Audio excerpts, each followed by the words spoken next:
We should go holler the beat. Stopping in, we've been tapping in. We ain't never late. Dropping gems, we've been locking in. Now let's elevate. Took else to win, running laps again. This is steady race. People's champ, boy, yeah, you know I've been a heavyweight. Stopping in, we've been tapping in. We ain't never late. Dropping gems, we've been locking in. Now let's elevate. Took else to win, running laps again. This is steady race. People's champ, boy, yeah, you know I've been a heavyweight.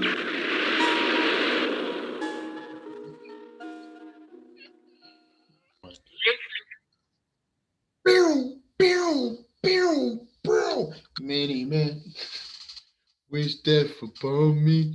Blood of mine, knowing I can't see. I'm trying to be what I'm destined to be. You want to take my life away. I put a hole in the pot for messing with me. My back's on the wall, now you gon' see. But watch what you say when you talk about me, because we'll come and take your views away. I had to throw some 50 Cent in there. I didn't see that coming. So like the fact that you just started going with that, I was like, all right. And I was like, oh, and he's mixing in the Potter thing. Oh yeah. And I was like, listen, you couldn't. Before you get to it, happy 50, Joey. Happy 50. Happy 50, Joey. Happy 50.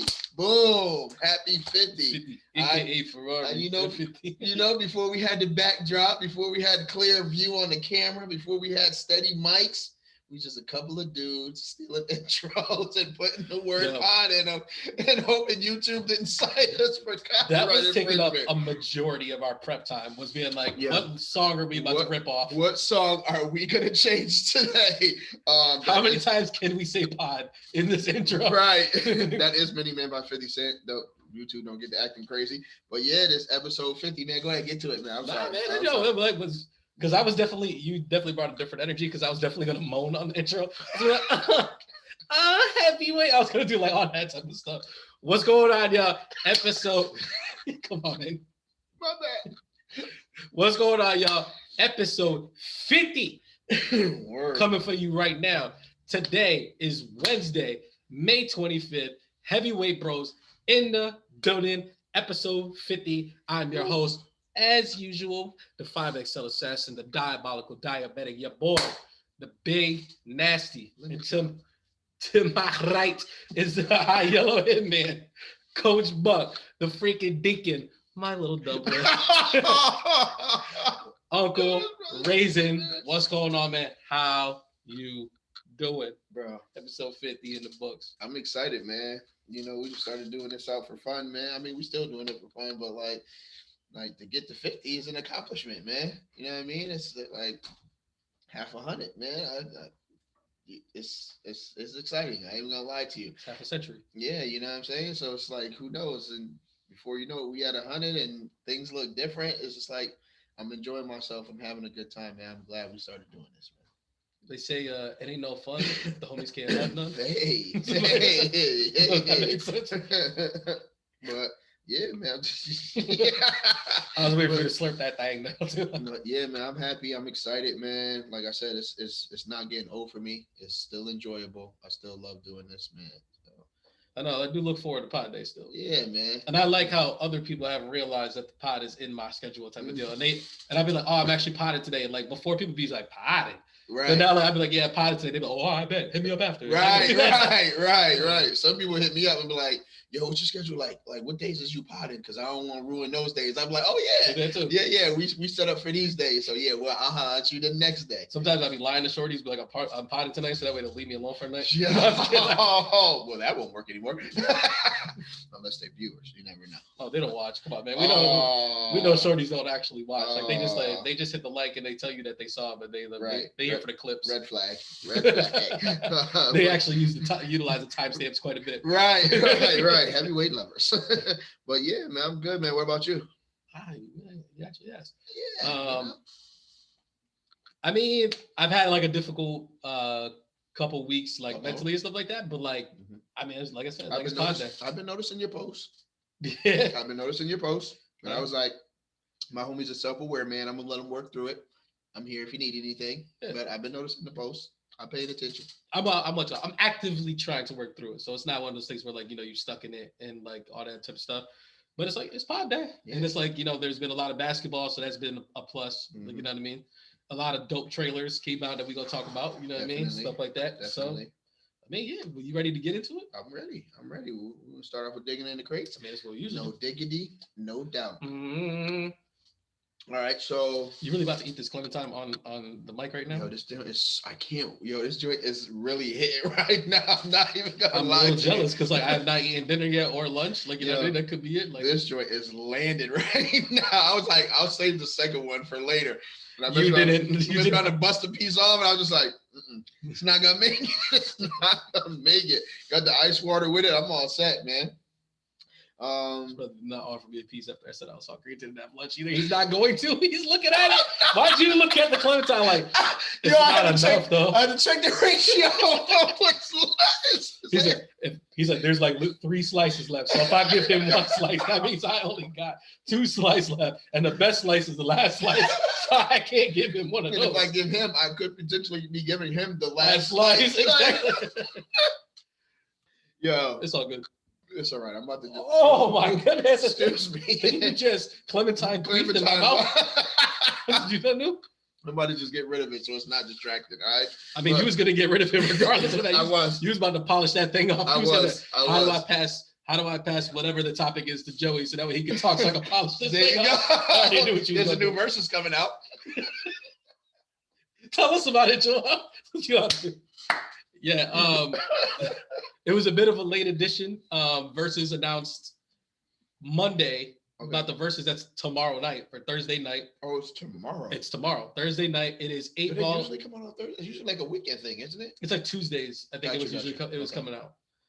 But we are in the next season. The first one, it was the gospel one. It was like Mary Mary versus oh my God, it's gonna kill me. Not Shantae. Who's the married couple? The wine. Kenny Lattimore? Oh, the Lattimore? Or was it what was the wine? I didn't watch that one. I don't know. I didn't watch that one. I heard it was really good. I didn't watch it either. Like it just was one of those things that season started and it's like you found out like a day or two before and it was just like I was busy. But tomorrow is 8 Ball and MJG versus UGK. Ooh.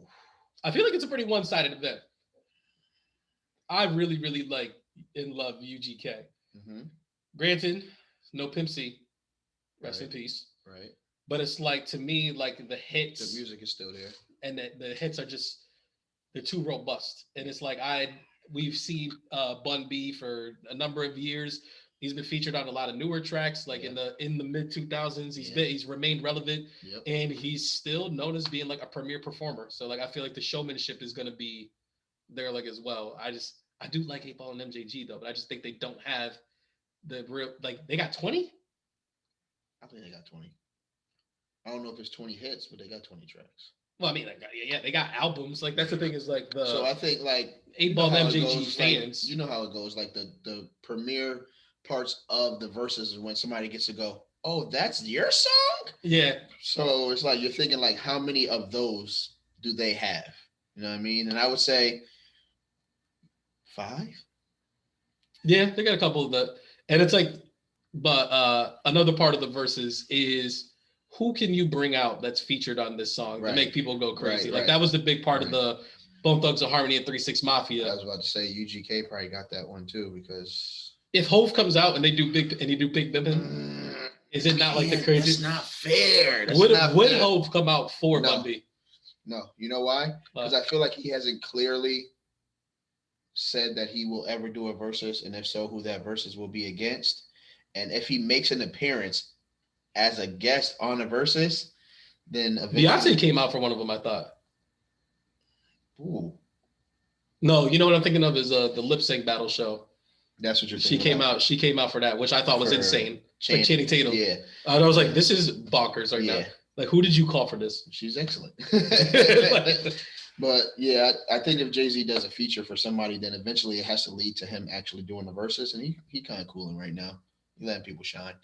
It's like you could be losing 18-2 or 19-1.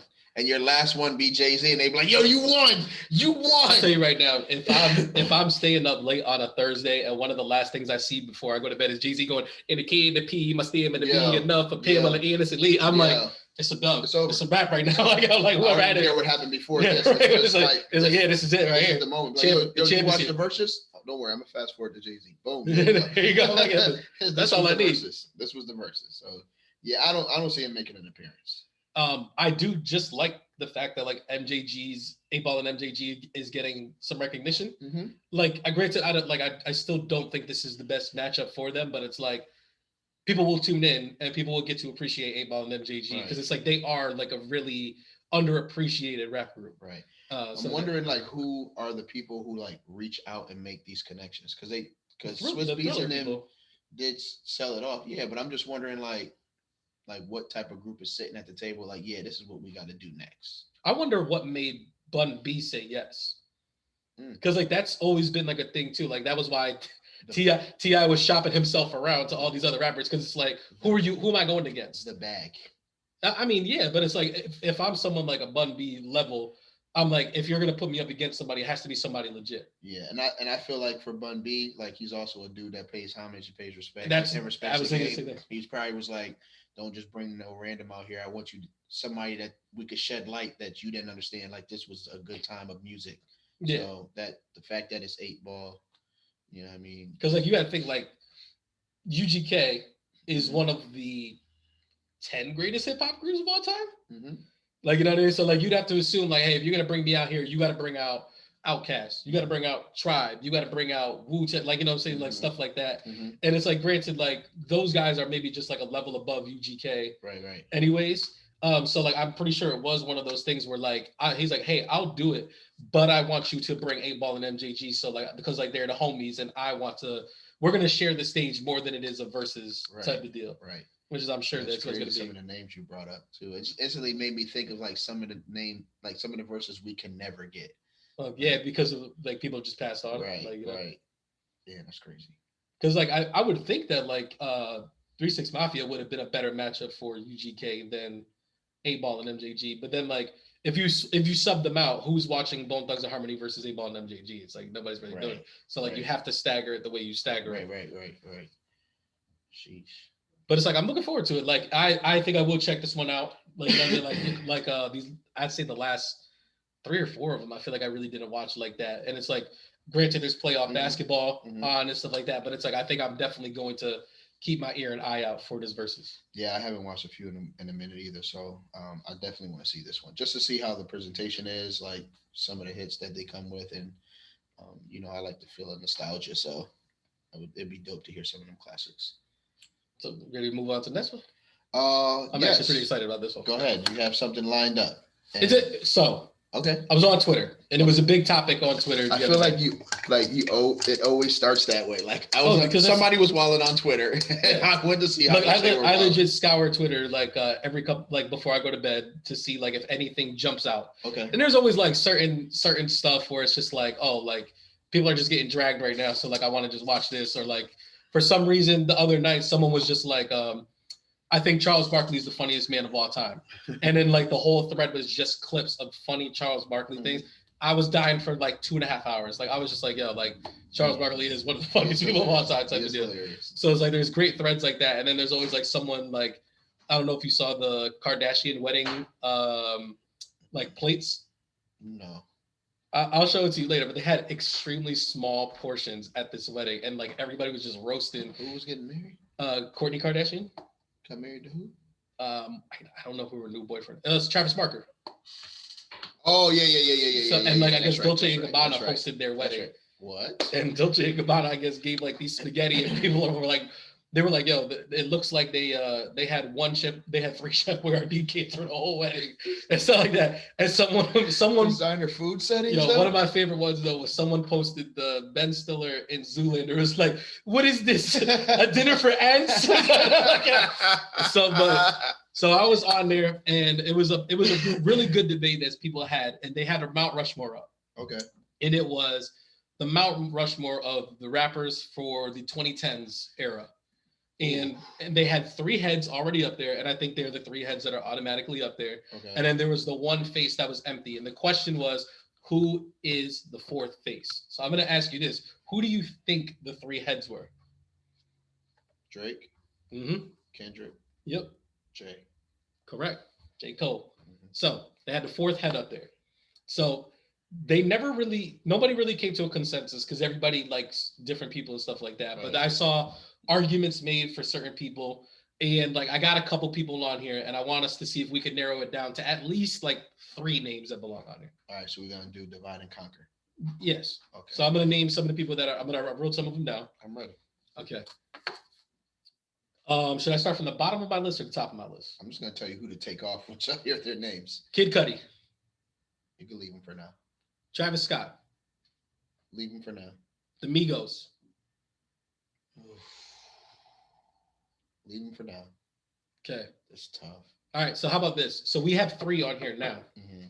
So every person that I name from here on out, if they're on there, you have to take somebody off. I like that. Okay. 2 Chainz. Kid Cudi, Travis Scott, the Migos. Does one of them go and 2 Chainz is on? I'm taking 2 Chainz over Travis Scott. So Travis Scott drops. Rick Ross. I'm taking Rick Ross over Kid Cudi. So right now we have the Migos, 2 Chainz, and Rick Ross. Mm-hmm. Lil Wayne. I want to say this. Reminds you that this is from the 2010s on. Oh, so this ain't. So everything before 2010s does not count. So take Weezy off. Okay. Gucci Mane. Dang, that's tough. Leave him for now. I know that makes 4. Leave him for now. Let's go. Don't take anybody else off. Migos, 2 Chainz, Rick Ross. If we're putting Gucci Mane on, one of them has to go. Dang, that's so tough. Take off Rick Ross. Okay. Dang, that was tough. That hurt. Young Thug. You can take off Young Thug. Damn. Okay. Meek Mill. Oh. Migos, 2 Chainz, Gucci Mane. Meek Mill. All right. This is just a personal decision. I'm gonna take off the Migos and put Meek on. Future. Take off Future. I'm sorry, man. Nicki Minaj. Man, woman empowerment because there's not a female up there, right? There's no other female on this list. I thought about putting Cardi on here and stuff like that, but it's like she really only had the 1 album and the 1 big year, and that was kind of it. But I mean, she was pretty influential. Take off 2 Chainz. Okay, 2 Chainz is gone. So right now we have Gucci Mane, Meek Mill, and Nicki Minaj. And the last person was Big Sean. Oh, just West Side Don. Oh my goodness. All right, so I mean, you have to pick one anyway, right? Yep. So am I taking Big Sean over Gucci Mane? I'm gonna say yes. So Gucci Mane's off the list. Yes. Can I tell you that like I did this myself as well? Mm-hmm. And I had 5 people in my final ones, and then like eventually I got down to 3. Mm-hmm. These are 2 of the 3 that I had on there. I also had Big Sean and Meek Mill. Mm-hmm. I had Young Thug and Future still on there. Okay. I had Future over Nicki Minaj. Like that was it. That was the only one that was in my final 3. Yeah. So so we have Meek Mill, Nicki Minaj, Big Sean. Yeah. Sorry, I gotta go with take off Nicki. Okay, so Nicki's off. So we have the same top 2. Like the 2 that I had also came down to Big Sean and Meek Mill. Do you want to make arguments for the 2, or do you just want to pick? No, let's make arguments. Okay. Well, whose side do you want to try to take? Who do you want to go first? Why should Meek Mill belong on the Mount Rushmore? So it's not just music; it's how you impact Influence the culture. Yeah, yes. Influence the community, and Meek's story is something crazy. It is very crazy. It is very crazy, and the triumph that comes with that, and the emotion and the intensity that he puts into his music based off his real life standards. You know me, I'm like, you know what I mean? It's just like it makes the music hit different. Mm-hmm. You know what I mean? Dang. I know. But like Big Sean's got his whole stuff thing too. Oh, so you already moving on to West Sean Don. Go ahead. I'm going back and forth. Okay. Like for me, the thing that I see that Big Sean really puts an emphasis on and really make sure that people is understanding of, and it's something that's also big for me, is like mental health. Yep. How you treat yourself, your self-worth. I was glad that you hit that because I was definitely going to hit on it. Yeah, so it's just like making sure that not only are you treating people the right way, but you're treating yourself the right way and not hanging around no felonious people, taking time for yourself, to meditate, get your mind space right. Like all that matters. Like I will say first and This is foremost tough. that I had a personal bias. But I'm going to take it out in there, and like my personal bias was Big Sean because like he was one of the guys like when he first came out, like I was on it like immediately, and like I hopped on the wave and I was there from Jump Street and I kept it moving. I feel like Big Sean has always been a little bit disappointing. Is like he has like all the potential, but he's never truly reached the heights that he should have. You sound like Kanye now. What do you mean? Huh?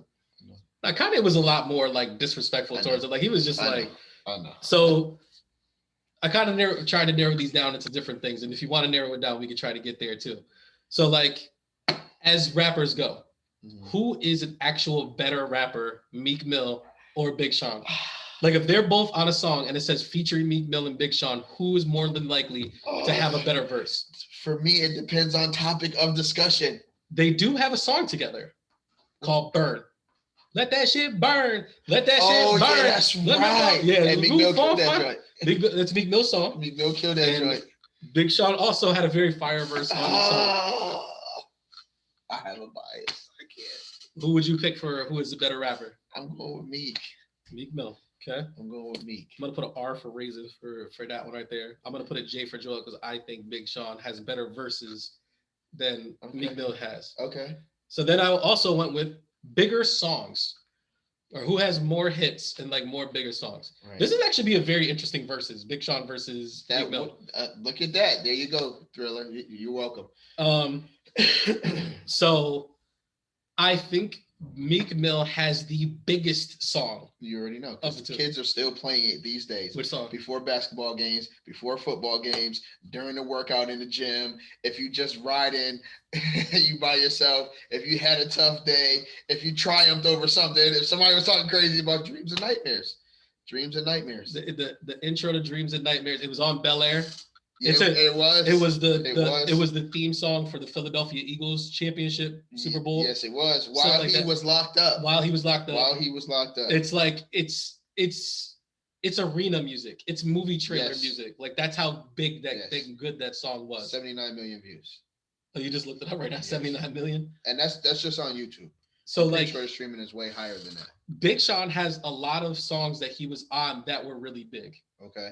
His personal biggest song, is the "I Don't Fuck With You." You know what I'm saying? And it was like that was everywhere for like quite some time. Yes, that's not bigger than Dreams and Nightmares. It's not bigger than Dreams and Nightmares. I'm not saying that it is. I think Big Sean might have more hits and better verses, but I think Meek Mill has the biggest hit. Right. So like if they were to do so, like you know how like we have the. Like it's like the official, if you weren't in the 90s, like you need to listen to these 50 songs to understand what the 90s were. Right. I think if they were to do like, if these are the 2010s, you need to know these songs to understand what the 2010s were. Dreams and Nightmares is on there. I don't think any of Big Sean's songs are on there. I think the only song that might come close that he's on is Mercy with Kanye West.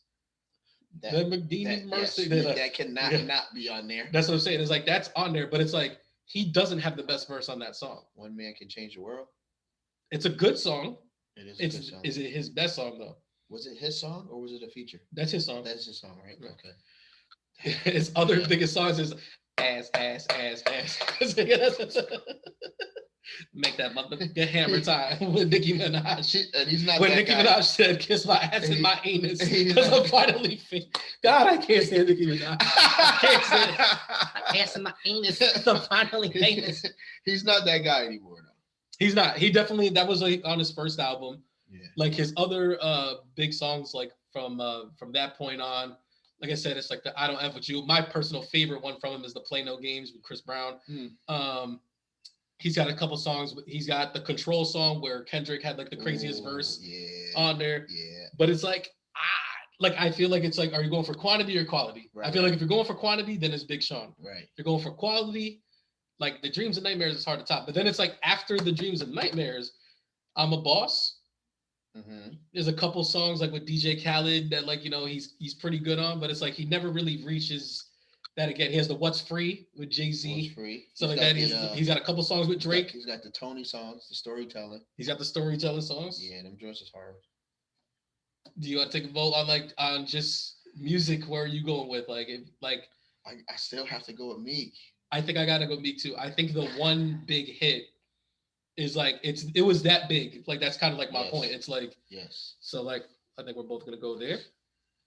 So like cultural impact or like impact outside of music. Oh, you gotta go Meek. Meek has the social justice stuff and everything like that. But you can't downplay, like I said. That's what I'm saying. Like Big Sean's been pretty big on the mental health community. Right.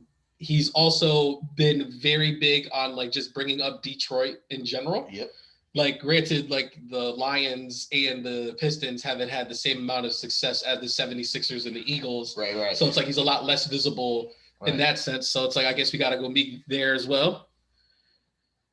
So then the last thing that I had was their crews. Mm-hmm. So was Meek more impactful or was Meek in Maybach Music Group more impactful than Big Sean and Good Music?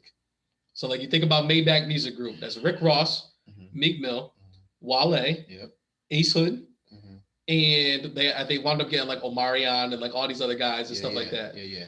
Good Music, Kanye West, Big Sean, Kid Cudi, 2 Chainz, Pusha T, Common, John Legend.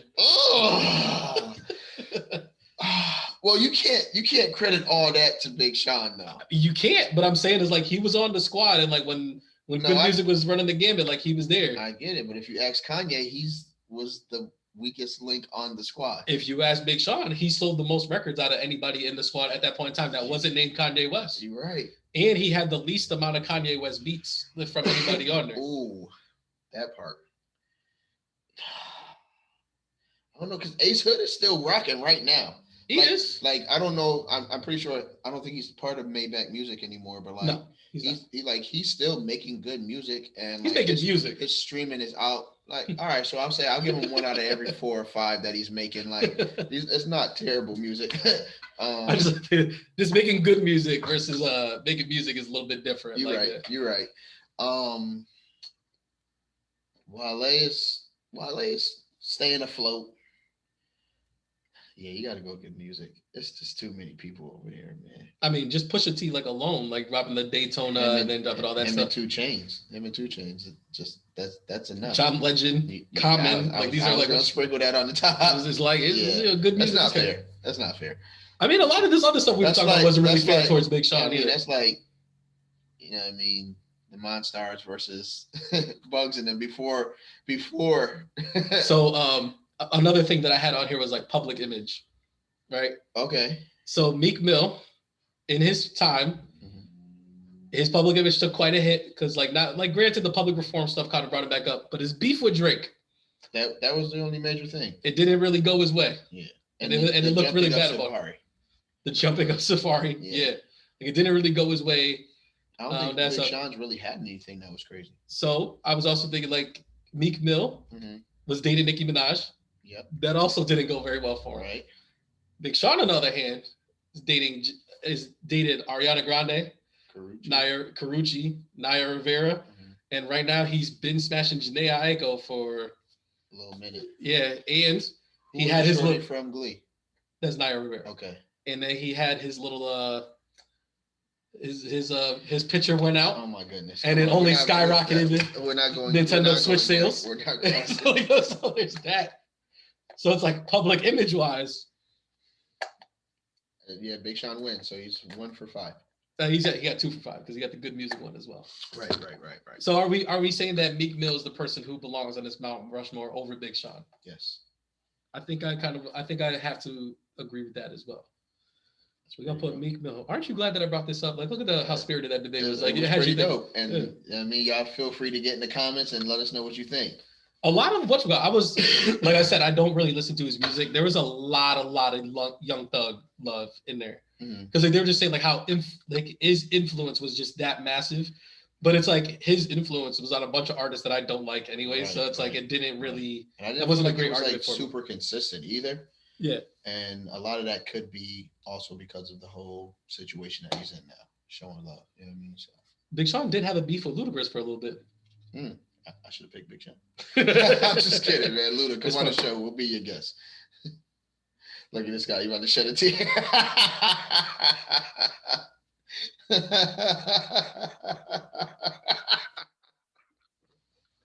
All right, we'll move on, man. Insomnia hour time. Sorry, I need this.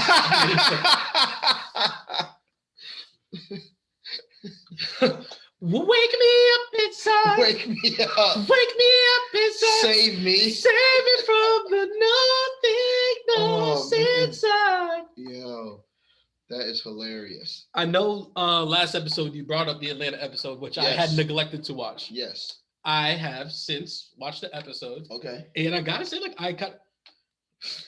that's what we're doing. You got mad? What? It's just ice. It's just ice. It's just ice. All right. But you were saying, like, I feel like you said at one point in time it could possibly be the worst episode period of Atlanta. Yeah, I didn't enjoy it. So it wasn't a terrible episode. It was entertaining. I just like in connection to the show, I was a little drawn back.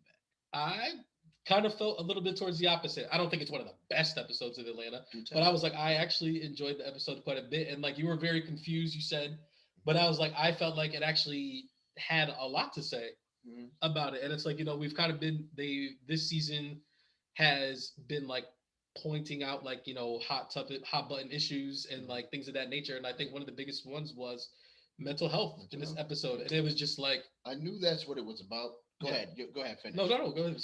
I knew that's what it was about, but I just felt like they didn't have to go this far to. But that's Atlanta. I know, to artistically emphasize that she was struggling with some mental health issues.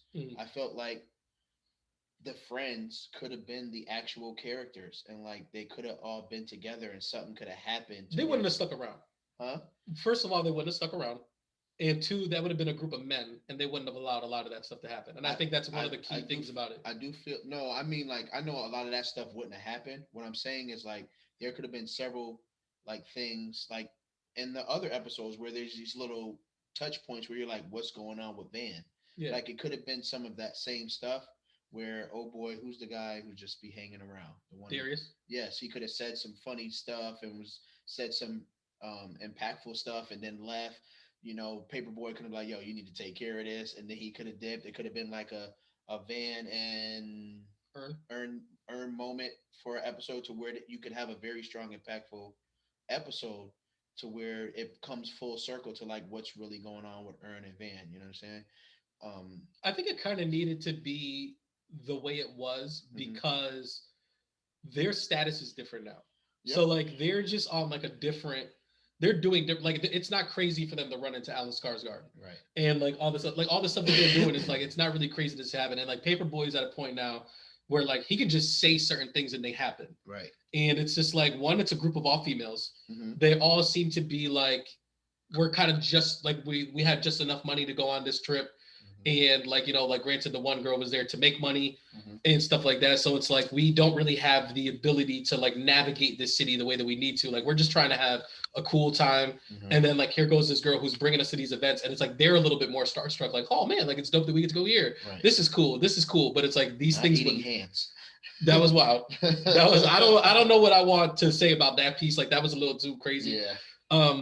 But just like the episode is kind of like, Van is seen out in public by a girl who knows her from from back home in Atlanta. Yep. And Van is acting completely different than what she normally acts. And the episode kind of explores like what is going on in this girl's mind, like what is happening and stuff like that. Like why is she doing what she's doing? And she leads them on like, I don't even know how to describe like this wild adventure where it's just like, she kind of takes us through like a day in her life. Kind of felt like it was like when the dudes from Hangover met the Asian dude. Yeah, that's actually a pretty good, yeah, it is. It's like, like everything from here on out is going to be really messed up. It's just really crazy. And it's just like, there was a piece of me or a part of me that was kind of like, I feel like there was a part where I was just like, it's got to be terrifying to just be a woman in general. Like I was like, just to be like in a lot of the situations that like they were just caught up in. And it's just like, we're just trying to have a good time. And it's like so many dangerous things happen. And it's just like the worst thing that you could. Yeah, wow, I was about to sound like Bam in a second, but I was just like, yo, like I was like, this situation is rough to like as a man to like handle. I was like, I couldn't imagine trying to handle this like as a woman. Right. And it's like they navigated it like a lot of it with like a decent amount of grace, like for the most part. And like, you know, there's the one girl that was just like, hey, like this girl seems like she's doing some dope stuff. And then like you kind of get to see like the different points of view that people have towards like when people are going through like having a mental break, where it's just like, that's just her life. Like, let her do it. And then the other one's just like, I really just don't care. I'm here to have a good time. Right. And then there's the person who is very much concerned. And it's like, you know, you have to wait to ask like the tough questions. Because it was just like, how long am I going to let this go on before I really start to dig in? Because it's like, is it even my place to dig in? Because it's like, she doesn't seem like she's one of her best friends. Right. Like, she's just like, I just know you. Like, we know, like, we're around the same circles. Right.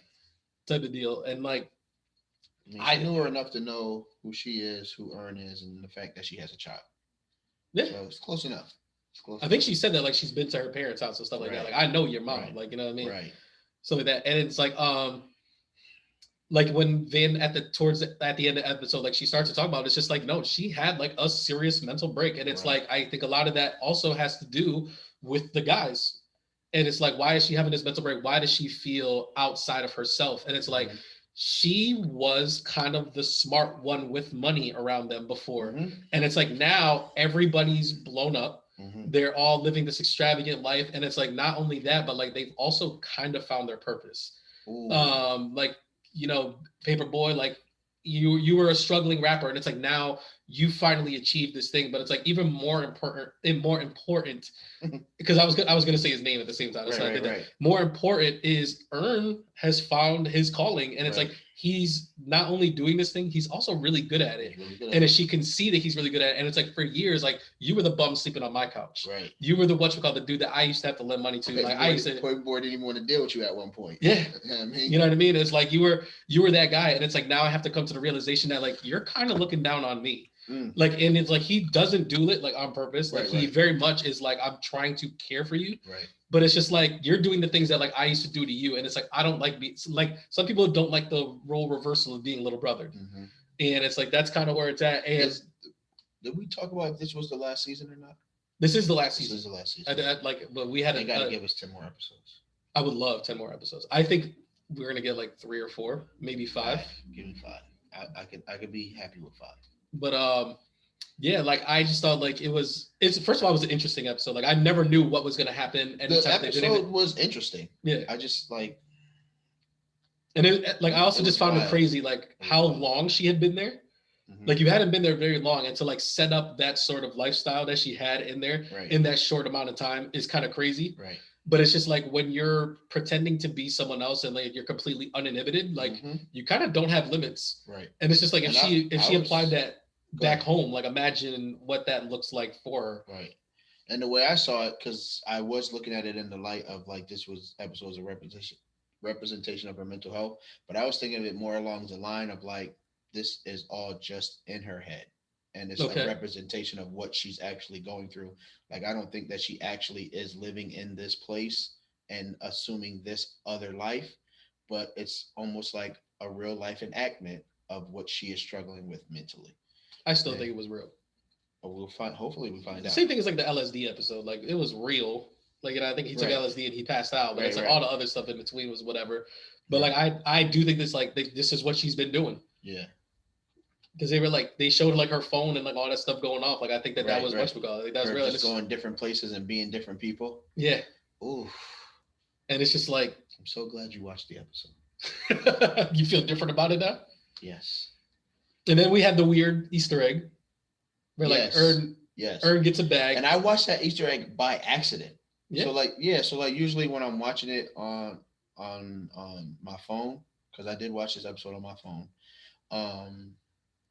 like I'll like, you know, just close the app once the episode is over. But I forget what I was doing. I don't know if I was washing my hands or if I was getting something out the fridge. So I just I'm like watching on the phone. I got my earbuds in, but I didn't just get to the phone, and it kept playing. And then that's when the cutscene came out. I was like, oh, how many of these did I actually miss this season? Yeah. I thought about the same thing, and I was like, I don't think I have though. Yeah, no. I feel like if there was, then there would have been some type of rave of like, yo, these cutscenes are crazy. Like, are you up? How were they connected? Right. But I did get a pre-warning from my boy Pythagoras, because like he hit me up and he was like, "Yo, did you watch this Atlanta episode?" And before I could say not, he was like, "Yo, because what about this Easter egg?" I was like, "Oh, there's an Easter egg. Hadn't watched it yet." And he was like, "Damn." He's like, "I figured you did the pod, so you had already watched it." And I was like, "Thanks for rubbing that in." Thank you, Pythagoras. But tripping. I was like, "Nah, I hadn't watched it," but I was like, "Thanks for letting me know that there's a Easter egg, so like I can look out for it, stuff like that." So after I had watched it, so for those who don't know, like the Easter egg, like Ern gets this bag that is like kind of like when you forget your stuff at the airport. They lose your luggage. They lose your luggage, like they bring it to you. Like there was an episode where he did lose his luggage, wasn't there? Van lost her luggage. I'm pretty sure. I think that's what it is. Oh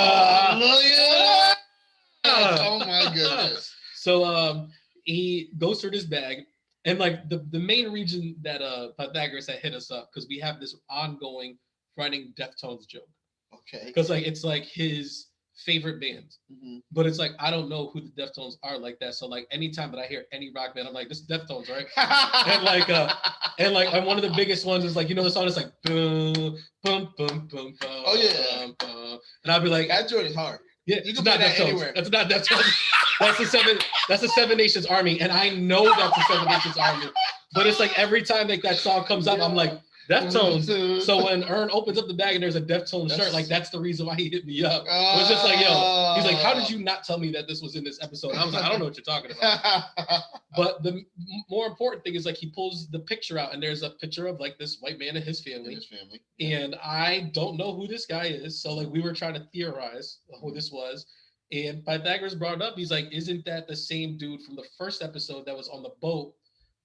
With the black guy when he gets pulled under, right, and stuff like that. And I was like, honestly, I couldn't tell you if they're the same one. I couldn't really see the face. I thought it was the dude in the last episode that Van had played dirty in the hotel. Oh, it's definitely not Skarsgård. It's not him. That's definitely not him. Okay. That man's too beautiful. He's the guy who plays the Northman in the Northman movie. Oh, and he was Eric on True Blood. That's why he looks so familiar. I was like, why does this guy's face look so familiar? Yeah, he's the guy from True Blood, and he was Tarzan in that Tarzan movie. Okay, so the only other assumption that of who it might be, you were saying it might be. So he was going on with that, and then I thought the guy from the first episode that was on the boat was the same guy who was in the reparations episode, and he ends up killing himself. Like he has like the whole speech. He's like, "Don't they deserve it? Like, what about all the stuff we put them through?" Like, I thought that was the same guy. Right. So now I feel like I do need to go back and just find out if they're the same guy or not. At bare minimum. Just Google it. It's probably all over Twitter. So people probably already be like, I'll tell you exactly who it is. This is the one time, internet trolls, please tell me who this guy is. If you guys do know who it is. It's actually a combination of the few. It's the dad from reparations. It's the little boy from the funeral episode. It's the white guy who winds up losing his stuff to the black girl in that other episode or something like that because of reparations, stuff like that. Right. I'm like, this would be great to know. Like, I would love to, whatever it is, I honestly don't know. Like I said, we were only theorizing. I'm interested to see if it ties into everything else, like some way, somehow. Like, I'm wondering if these anthology episodes are just going to be that and just going to be standalone episodes, or if somehow, some way they are going to tie into the regular show. Right. Which we'll find out tomorrow night, because Thursdays is when it comes out. Better be another episode. There's gonna be another episode. There's no way that like there's. You do get what I mean though. Like regardless of how you feel about the episode, this cannot be the way. It would be a bad series finale. I agree with that. Okay. I don't think it was a bad episode. I don't think it's one of the better episodes, but it would be a bad series finale. Okay. But I did find like there was a lot of things like while I was watching it where I was like, actually, I think this is interesting. I think this is interesting. Stuff like that. Yeah. But. Okay. I've been watching Barry. You have. And it has become both entertaining and annoying at the same time. Do tell.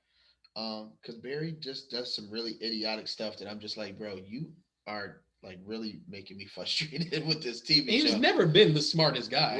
Right. And that's where I went wrong. I assume assassin. He's and super intelligent, living two lives, like always gonna be super clean about everything he does. He's not. He's literally not, and he's been taken advantage of. And how far have you gotten? I just started season 3, episode 1. I'm like, oh, so you finished season 2? Yes. Season 2 markedly better than season 1? Definitely. How dope was the episode where he goes to kill the one dude and he's like a Taekwondo master? Yes. That was the first episode. And the daughter and everything. I was like, He was like, she's not from this world. What is wrong with Bruce was her? like, she is crazy. She was perched on the roof for like 3 hours. That was the first thing Paige ever showed me about Barry. Mm-hmm. Like he was like, yo, I think you should watch the show. Mm-hmm. I'm going to show you this episode. Mm-hmm. Or like, I thought it was just going to be a clip. It wound up being the whole episode. And I was like, I need to know what this show is. Right. Because like this, Right. I was like, you picked the right episode to show me because like this is all like, right up my alley. Man, the nunchucks, he was like, hey, your windpipe's crushed. I mean, threw one down, it was like, hey, yeah. You saw that man in the drugstore. When he roundhouse kicked that man and killed him. Yo, I don't know what that man had going on in life, but that was crazy. That was so crazy. When they showed his picture, they was like, "Oh, he's beautiful." Yeah. Two-time Olympic Taekwondo master. But yeah, season 2 almost lost me, but like around mid-season to the back end was it really kicked up. How you banging with my man NoHo Hank? NoHo Hank is hilarious. All right, so like he's the hilarious. best character on the show. Yeah, I feel like he's on a completely different show than everybody else. Yeah, the voice and how My Betty. no matter what's going on, he's consistent with his character. It's not like any It's highs like, and lows. for the heebie-jeebies. Right. When that man called IKEA, it was like, I'm looking for a table that I could preferably put kilos on. But it's not like a picnic table. It's like a big space table, but maybe like a mahogany or a marble. I'm like, this brother is like tripping right now. So I like his character. I feel like he was in something else. He's in a couple things, but like I think the biggest thing that he was in Gotham. He played Victor Zsasz in Gotham. Yeah, that was like his biggest. That was like his biggest role. Did you get through all of Gotham? I got through season 1, and then I was like, I would never pick the show back up. It lost Apparently, it got way better. I don't believe it, so like I just left it alone. Yeah, it lost me. When Jada Pinkett started taking out her own eye for whatever reason. Yeah, it lost me.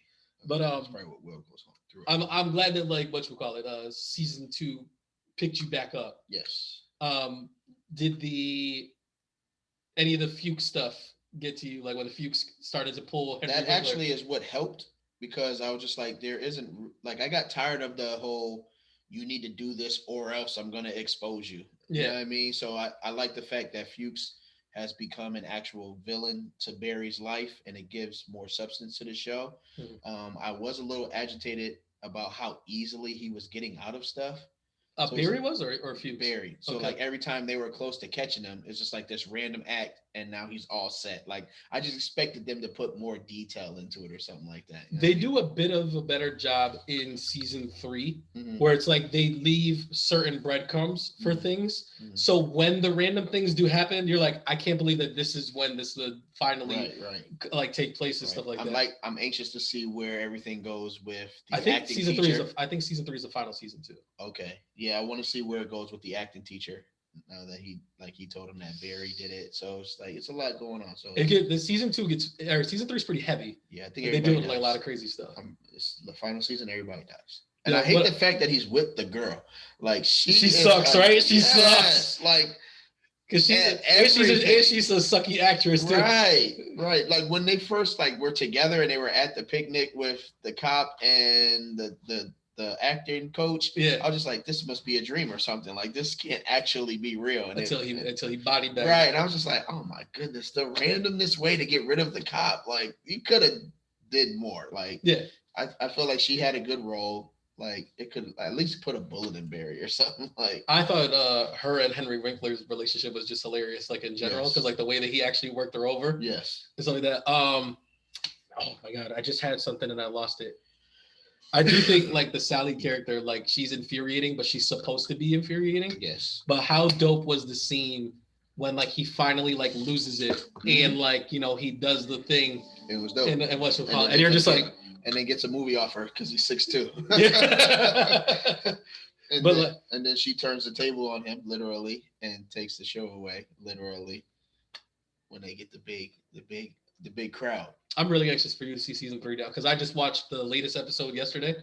How many episodes is it? There are 5 episodes in. Oh, I might get through that tonight. We'll see. That's what I'm saying. And it was like I watched it and I was just like, I can't wait for Raisinet again. Yeah. Because I was like, I really enjoy this show. I really do. I don't think it's one of my favorite shows of all time, but I was like, it's one of those shows that like I probably wasn't never going to get to. And I'm glad I did get to it. And I think it's a good buffer to get us through the segues of shows that are I coming thought you were back. gonna. I thought you were gonna talk about Dave and talk about like a good buffer for Dave. Oh no, yeah. Is Dave still the worst show I've ever recommended to you? Yes. Is it better than Your Honor? No. I tend to disagree quite a bit. Hey, that's a quick turnaround. Almost like our boy G Head over at Custom Merch. You can find that IG and Etsy. You go over there, type in Custom Merch, and go hit that promo code Heavyweight Bros, spelled HW, the number 8BROS, to save you 10% off your order, because the more you spend, the more you save. Was that all we had for Insomnia Hour? No, we have 2 trailers. That's what I was segueing to, saying this is a good show to fill in the gaps while older shows are coming back. So we have 2 trailers. We have 2 shows coming out this week. One of them isn't just a trailer. One of them is a show. Well, do we have that on it? Oh yeah, yes. So I'll let you take one and I'll take the other one, because you may not know about the other one. So I'll take that one. So okay. Stranger Things released Stranger their trailer. Things season 4. It was a very scary trailer. It was. You said, I think the word you used was pretty demonic. It felt very demonic. That comes out Friday. They're dropping the first batch of episodes on Friday. Really? Yes. Oh, it's like, oh, that's right. It is the end of May. It is the end of May. Wow. Memorial Day weekend. So you got an extra day to watch it. Yeah, I'm not doing nothing on that day. So I purposely did not watch the trailer because I wanted to just watch the episodes fresh, because like Stranger Things is I would consider it appointment viewing, because like of all the shows that are out, like, you know, Ozark was one of them, Atlanta's one of them. Mm-hmm. Like I think there's certain shows that are like, these are the shows that everybody's watching. Right. And I was like, I know for a fact Stranger Things was one of my favorite ones, and I was like, there's no way I'm not gonna watch it. So like right. I've been telling you about like my trailer fatigue and about how I've been trying to not watch trailers so much, because like especially like the Doctor Strange ones were killing me. Like I was like, there was new trailers and new footage like every month it felt like, and I was like, geez, killed me. So I didn't watch it, but like Millie Bobby Brown, who plays 11, yes, she has kind of like come out and like she just said something very briefly, and like it made a lot of people be like, oh, what's going on? Where she was saying that she thinks the cast of Stranger Things is getting too big. So like a lot of people were like, are you saying it's getting too big? And like that means older, or like there's too many people on the show now. Like there's too many main characters. So like there were some people that were just like saying like, oh, you just want to be the focal point. But like a lot of people were saying is like, usually when they say things like that, that means they're going to start whittling down this cast, which means a lot of people might be dying coming up in this season. So if you could think of one person you can do without on this show. Yeah. I love when you give me the tough questions. I'm going to give you one. The redhead shorty. She doesn't really add too much to the group. Okay. I think, and like, what's one person who you will definitely not live with going? Dustin, man.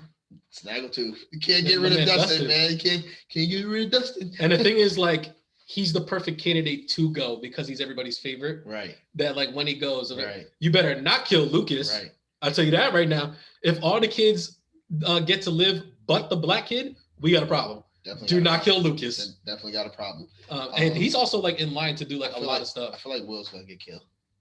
That wouldn't surprise me in the slightest. Yeah, I think out of the original 5. Yeah. Like because he was the guy in the Upside Down. He's like the guy in The Hangover who's lost all the time. Right. Or like was in the freezer, was on the roof. Right. He's like that guy where it's just like the movie kind of centers around him, the show centers around him. Right. But it's like he actually isn't in it that much. Right. And it's like he was kind of annoying in the 2nd season. Yeah. Like he was like doing the freaking out, pissing himself and doing all that stuff. But he was important. A character that I think who's run their course is the old boy that Dustin's always with. The one that has Steve. Back. Despite he was working at the ice cream shop, like not Steve, man. Come on. He's had his moments. He's had his moments. He's cool, bro. Come on. Don't do that to Steve. Nah, I get it. He's had his moments though. He's probably in my 3 favorite characters in the whole show. So like, you know that 11 is apparently one of the characters that's going to be in that multiverses game that I showed you. They're saying that. So, but like you make that face. They had like the beta out and people got to play the game. Apparently, it's really good. Like people are like, it's not. It looked fun. It seems like another version of Smash Bros. They were saying that who's the creator of it? The Warner Brothers. So like that's the thing is like they're all Warner Brothers IP characters. Yeah. So like there's been some leaks about characters who are going to be on it. I'm not going to go through the whole list, but like LeBron James from Space Jam is apparently one of them. Yeah, it seems like a Smash Bros. To me. What was the game that came out that was just like Smash Bros. And everybody was playing? There's a lot of them.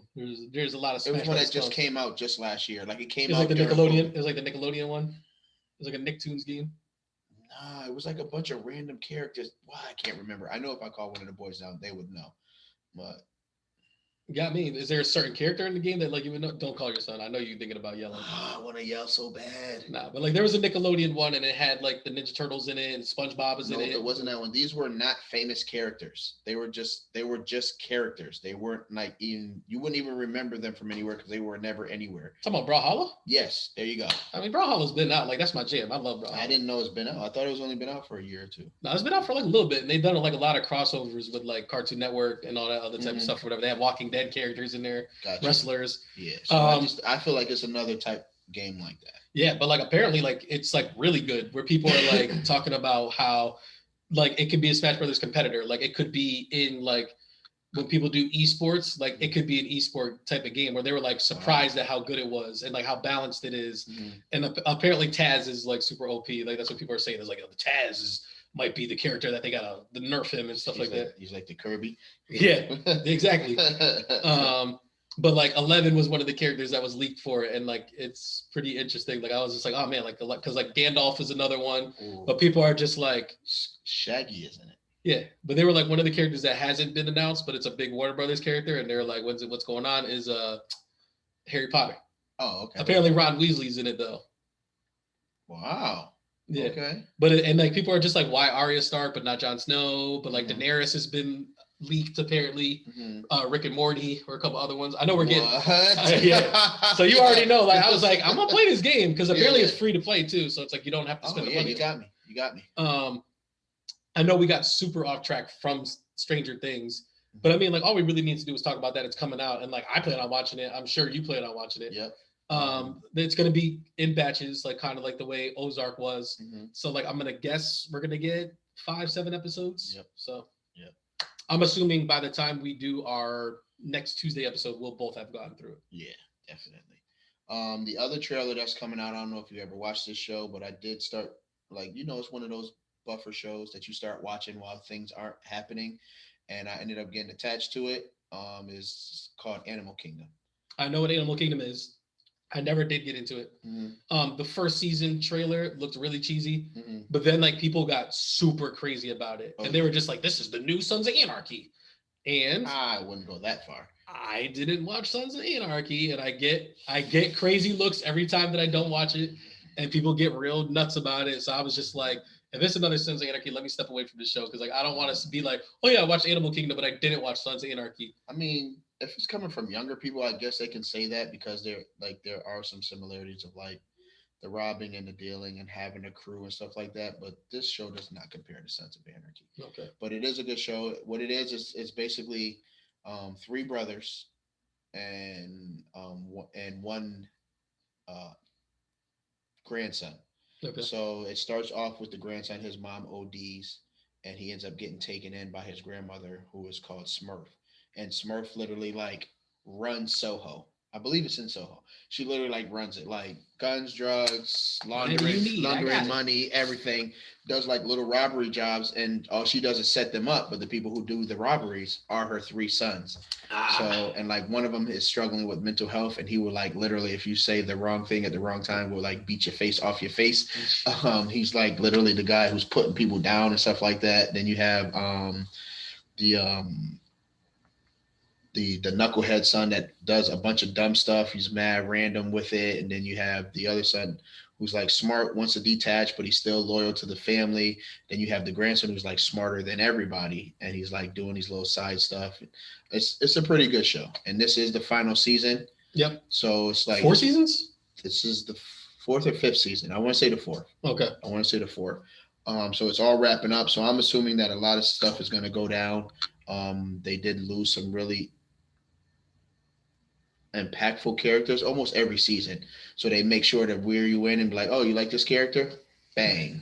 sorry Dustin. Yeah, so I mean, I just gave a spoiler because it's actually 4 sons and I said 3. So there you go. But you can figure out how that happened if you decide to watch the show.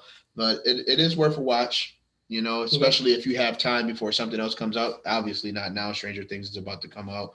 There's another show that I feel like we're missing that's coming back. Like The Boys isn't this week, right? Like that's not. I don't think so. I think that's July. I don't think so. I'm like, what could it be? It's not Invincible. But I feel like it's a show that like we're pretty into, and it's like I can't believe that we're missing it. It does not. I always wanted to talk about a show that I am watching, and it's like another reason why I haven't been catching. Excuse me, I haven't been catching up on certain shows. Is like I've been getting back into Survivor. Do you watch Survivor? No, I know I watched the challenge. That's what it is. The challenge is coming back. It's already out. It's already started. The first 3 episodes are out. Shut your face. The challenge All Stars. You know I'm not big on the All Stars. He said, "You trying to set me up." Is Jonah in it? Yes. Yeah. She's always been one of my least favorite. Daryl's in it. You mean Darrell? Darrell. Man, I can't believe you just called him Darrell. You're right. West is in this one. I do. You know, I mean, like obviously Jordan is in this one. Jordan's back. Yes, they mixed the crowd, so it's only people who have made it to a final. That's what it is. It's a season of champions, right? Yes. All right. Okay. And the first 3 episodes, did they do the first 3 episodes at once, or is it like this is first 2 episodes and then the 3rd episode? Okay, so I got plenty of time to catch up because I'm almost done with this. This season of Survivor tonight is actually the finale, and I'm like, I'm like 2 or 3 episodes behind that. But it's like, if you love the challenge, like Survivor's right up your alley. Like Big Brother's like another one that's like was my personal favorite, but it's just like it's a little bit different. But it's like when you see the Big Brother people now on the challenge, Survivor people are coming to the challenge and stuff like that. It's dope that they're all mixing around, and like that's how I convinced my brother to watch it too. Is like the one of the last seasons of the challenge was Natalie was on it, and I was just like, you know, she wound up having to leave early because she got pregnant and stuff like that, and I was just like, yo, this chick was on Survivor, and I was like, she had an insane journey on Survivor. And I was explaining it to him, and I was explaining to him how Survivor is different from the challenge, like in terms of like how you go for votes and like how you do all this other type of stuff, and like how Big Brother is different. Right. And he was kind of like, and then like I can't remember if there was another person that was on it, and then like I was talking about it, and then I was like, let me just show you like a clip of Survivor, and it's like, or a lot of the challenges they've taken straight from Survivor too, and then like so I showed him something, he was like, all right, we can give it a shot. And now he's all about it. Like I got him to watch the season before this current season, and he was just like, "Oh yeah, like I get it." And it's like it's dope to hear him talk about strategy and stuff like that. He's like, "Nah, man, that's not how you do it." And I was like, "How would you do it? Talk to me. Tell me. Tell me." And it's just like that's my favorite part of like these games because it's like the challenge people always like one of the worst parts about it is the same people keep coming back. So it's like they already have like these preconceived like. Johnny doesn't like Wes, so like they're gonna automatically go at each other, and it's like, but that's never the smart thing to do. We talk about the whole skulls thing, and it's like they do it in the dumbest way possible. It's like no, like the way you want to do it is if you're a veteran, you put a rookie up there, and it's like I go against this rookie to get an easy skull. But it's like instead, like they all like fight each other over this. It makes no sense, like how they do it. I never understand why the rookies never just band together and be like, let's get rid of the vets. Yeah, so we have a new. And because they're rookies though, that's the reason. And it's like. Some of them I'm just you can't like be an idiot. You watched the show before. But the thing is like their other shows are just so different. Like Big Brother people like granted like they've been getting a lot farther in the challenge recently because like they play games, they do the wait and see. I never want from anybody from Big Brother to win. They're all so annoying. They are all so annoying. But like Survivor people are like we came here to play. Yes. Like that's like their whole thing is like someone like who's the dude that on the challenge, like they were trying to get him out forever. He wound up getting CT out.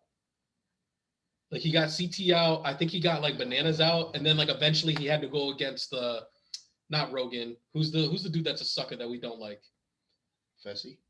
He wound up like Fessy took him out, and like Fessy like hurt him. What? Corey's boy. Yeah, it's like Johnny. No. Jordan. No. It's like, no. Chase. Nelson. No, not him. It wasn't Nelson. It was a young white kid. He was a rookie, and like the very first thing that they did, they put him up against CT, and he took CT out. I can't remember. And then everybody was on his neck. No, Rogan is the one that took him out. Rogan like hurt him, like really, like they had to do the thing where they slam dunked the ball, and like Rogan like broke his arm, or he like dislocated his arm. Oh yeah. But he wanted to get somebody soft to do that. He didn't do that to CT. But but like the guy that beat CT, like that's who Rogan took out. Yeah. And it's like he took out like 2 or 3 people before Rogan eventually took him out.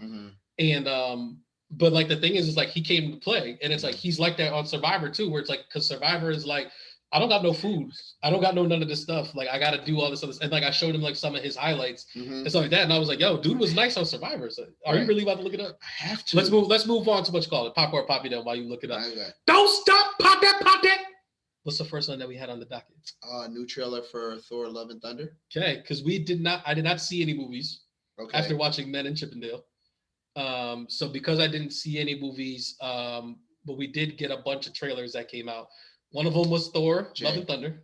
Jay, yes. It was Jay. He was a solid dude. Like he was a solid competitor on the challenge, and it just sucked because he was a smaller guy. So like they kind of like picked on him, and it was like I remember now. And it was just like he was super dope on Survivor because Survivor is a different type of strength. Like you know what I mean. But Thor: Love and Thunder, we got the second trailer. In the second trailer, we finally get our first look at Gore the God Butcher, Christian Bale. And I told you when the first trailer came out, I was like, these trailers are real happy-go-lucky. Yeah. I was like, Gore is very much anything but happy-go-lucky. And I was like, I'm anxious to see what he looks like. Bale looks sick, bro. He looked like a more like scarier version of old boy that kept trying to kill Harry Potter. Voldemort. Yes. Like he who shall not be named. Right. It was like crazy. When I saw it, I was just like, oh my goodness. I think the word that you used is like the right word. It's like he looks scary. He looks terrified. And I think he's the first Marvel villain we've had that really, really looks like that. Because for the most part, everybody else has been kind of swagged out villains. Yeah, and like Marvel's kind of had a problem with villains because it's like for the most part, they just kind of do the opposite version of whatever the hero is. Yeah. And it's like, oh, Iron Man, and then he's gonna fight another Iron Man. Right. Like, Captain America's gonna fight the Winter Soldier, and Thor's gonna fight Loki. Yeah, like nobody's really beat Thanos, man. That brother's a G. He is. And like, Killmonger's people like, but then at the end of the movie, he just ends up being another Black Panther that he fights. Right. And G stands for genius. Respect that, man. I think the Vulture was a little bit different from Spider-Man. Yeah. Michael Keaton, like that was pretty dope. But I do think Gore is the first villain. Like just from the trailer, I was like, yo, brother's giving me the heebie-jeebies. And the trailer said Gore the God Killer. I was like, God Butcher, right? Yeah. Which makes it sound even crazier. I was just like, that means that he's already done this, and he's done it enough time for it to become his name. Like when you see somebody ball and they hit a lot of game shots, they call them a finisher or a closer. Yeah. Like the bone collector. Right. The ankle stealer. It's like, oh man, at some point he's gonna steal my ankles. You watch Marshawn, and as soon as he starts running the ball, they say beast mode because he's known for running through people. It's not this one random time. He does this all the time. So when that joint said God Butcher, I was like, man, who has this man body? So there are some clips in there of like they show these other worlds that Gore has conquered. One of those worlds has Zeus on it. And his Zeus is being played by Russell Crowe, who's playing a fat Zeus. So like, which is like the scene where they show Thor's there and he's like butt naked. Like that's where he's on whatever Greek mythology island, like if he's on Mount Olympus, whatever it is. Right. I feel like Zeus isn't making it out of this movie. You can't get credit for killing fat Zeus, though. But he's still Zeus. He is still Zeus. He captured Thor. You're right. But it's like, I feel like that's where we're going to get the test of his power is like, this is how powerful Gore is, that he's going to whatchamacallit. Right. I was talking to Nick about it because I was like, yo, I feel like Zeus isn't going to make it. But I was like, but if we're introducing the Greek mythology, stuff like that, one of my favorite Marvel heroes is Hercules. So I was like, if we get our introduction to Marvel's Hercules in the MCU, I'm pretty excited about that because he's a pretty dope character in the comics. But like, granted, he doesn't get to just do that like the Thors and like the Captain America gets because the MCU version of Hercules is pretty much about fighting, drinking, and humping. Okay. Because that's pretty much all he does. Okay. So like he's known to sleep around like in the MCU, like he's banged like She-Hulk and like all that other type of stuff. Like he just kind of keeps it pushing and he's always drunk because he's like, all this other type of stuff. But it's like he really only shows up when there's a good fight and stuff like that. Like he's one of the heroes that like whenever they have their apocalyptic things where it's like, oh, like no one's left but the Hulk. It's like, but Hercules is also still around. And it's like, because stuff like that. So it's like, if he gets introduced, they haven't said that he is, but I was like, I think it would be super dope. I'm anxious to see that. I do like the effect of Gore. Like, it seems like every time he's around, everything is in black and white. And it was just like, Mm-hmm. is Thor gonna die in this movie? I mean, it's time. It's time. It's time. I mean, they're already trying to recast Iron Man. Nah, they're not recasting him. Yeah, like I think they're gonna start that over. Like they're looking at somebody. They have the Armor Wars TV show getting ready to come out, and then they're introducing Iron Heart, the black female version of Iron Man. Yeah, so I feel like you explained it better, but I feel like they're doing a lot of transitioning away from these core heroes because everybody keeps looking for that, and Marvel can't give you that anymore. So the best thing to do is to let go of that, so you can move on to what's next. What they're called in comics is they're called legacy characters. So it's like that's how you go from Peter Parker to Miles Morales. It's how you go from Thor to Jane Foster Thor. You get female Thor. Yeah. So like in the comics, when Thor fights Gore the God Butcherer, he has to eventually go to different times, and he has to get young Thor, and he has to get future God King Thor to fight Gore the God Butcher. That's the only way he's powerful enough to beat him. Sheesh. So in this movie, we have Jane Foster Thor in here. So I feel like that's going to be their version of collecting Thors to beat them. Because like they even have the moment where they almost hold hands and stuff like that in the trailer. And I'm just like, man, I was like, as soon as I watched it, like I showed my brother and I was like, I told you this dude is no joke. And I was like, I feel like they're going to make him no joke. And it's like, if he's scary the way that he's supposed to be, I hope they don't do him like they did Ultron. Because like when Ultron is getting ready to come out and they showed him like in the trailer, I was like, ooh, scary Ultron. Like I'm here for it. Right. And it's like they kind of didn't go that route with him like in the movie. Yeah. If we roboted him. I feel like Christian Bale's not gonna take a role if he's not gonna be full Christian Bale on it. You're right. I'm excited for this. I'm excited for it. I think I'm way more excited for this movie than I was for like a lot of the MCU releases. Definitely more than Doctor Strange and stuff like that. But I think Spider-Man is probably the only one that I was more excited for. Yeah, I know. While we're talking about villains, just a quick little segue before we get into our other trailer. They have released some live footage of Rock walking around as Black Adam. And that joint looks crazy too. I just like my thing is like I'm always like I gotta get mad excited. And I'm like DC makes these movies, so it's like this could be Aquaman. Oh, I know how much you don't like Aquaman. It's more likely going to be Shazam. All right, Shazam. on to the next. All right.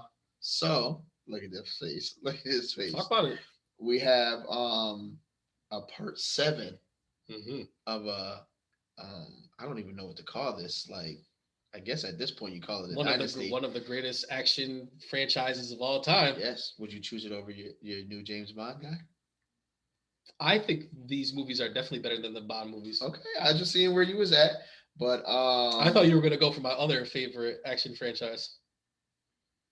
What's that? Too Fast, Too Furious, Too Fast for y'all, man. So Mission Impossible.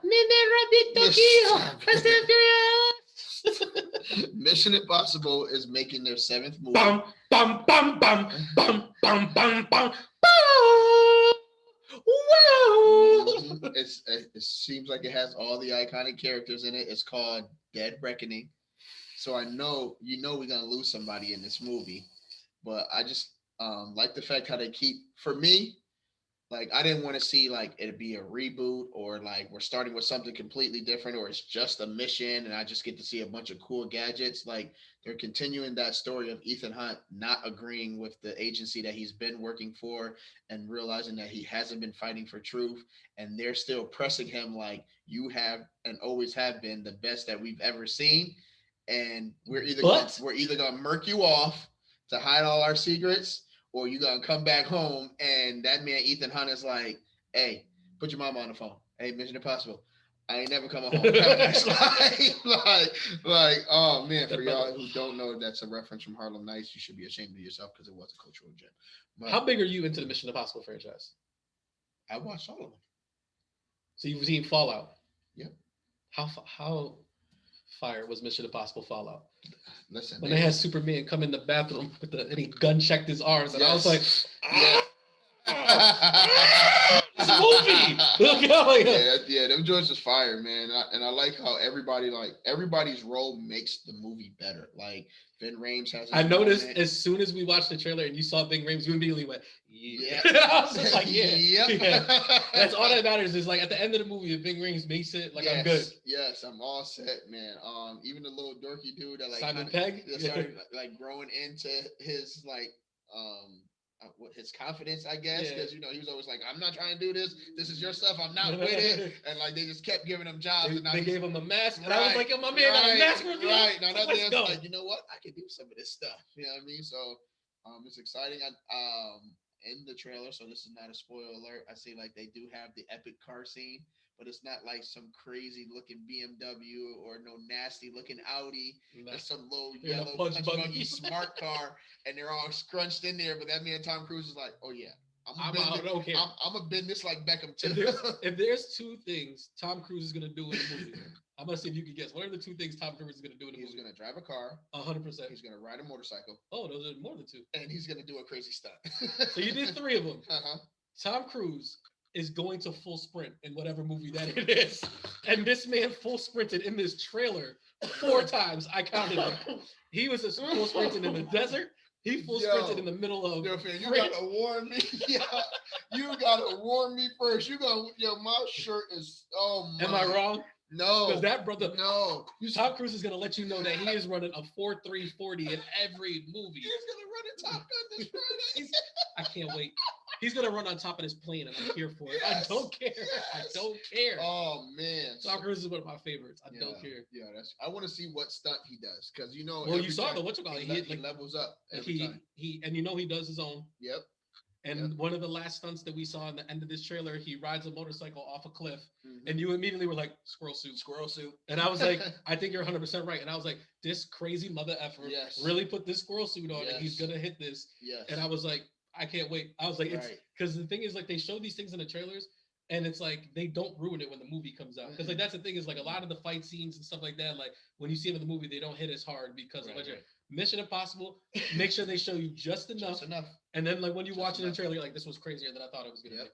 Yep. What they do is like they give you an action flick, all the in-between stuff that happens when the action ends, and then one more intense action scene, and you're just like, oh, it's like, or they'll show you like a sandwich. They'll show you. They will never show you like a fight, and they'll throw like 2 or 3 hits, like a Matrix will show you that. Right. Whatever, like a block punch. Right. They'll show you 2 people about to punch. Yes. And you'll just be like, oh my God. It's like a fight card. Yeah. Like, yes. Like, oh.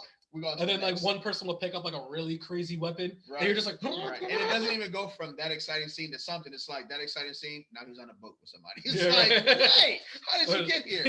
He's swirling like champagne. He's like, sounds impossible. Oh man. Or like someone will be like, this mission sounds wild. So he's like, but that's what we do. That's what we do. So yeah, I'm excited for it. It's Tom Cruise making a run, man. He's making a run. I feel like he's going to have Oh my goodness! I feel like he's got one more coming. Well, I mean, that's the thing is this is Dead Reckoning Part 1. Right. Oh yeah, it is Part 1. So like we're doing Part 2, but I feel like Tom Cruise never just like he's not just like I'm gonna do one movie to be on the TV screen and then disappear. Like he's always a number of things. So it's like Top Gun, Mission Impossible. I feel like there's going to be another release for him this summer. And then we're going to chill until Mission Impossible comes again.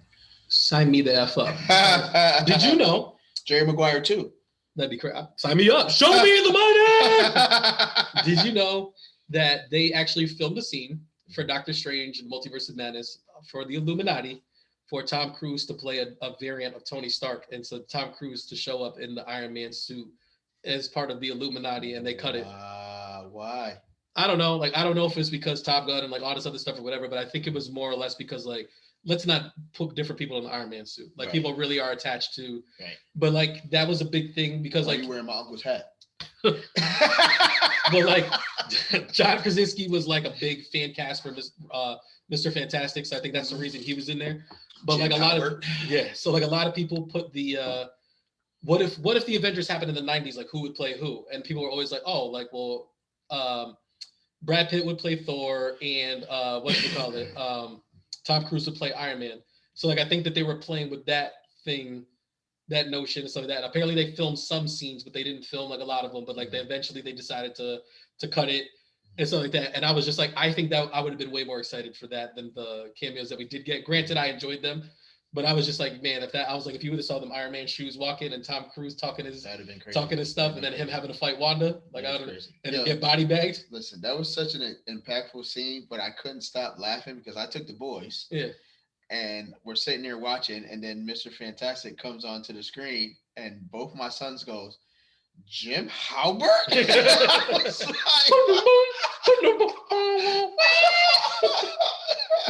was like, oh man. Did you know that he was originally cast to be Captain America before they gave it to Chris Evans? I'm glad they gave it to Chris Evans.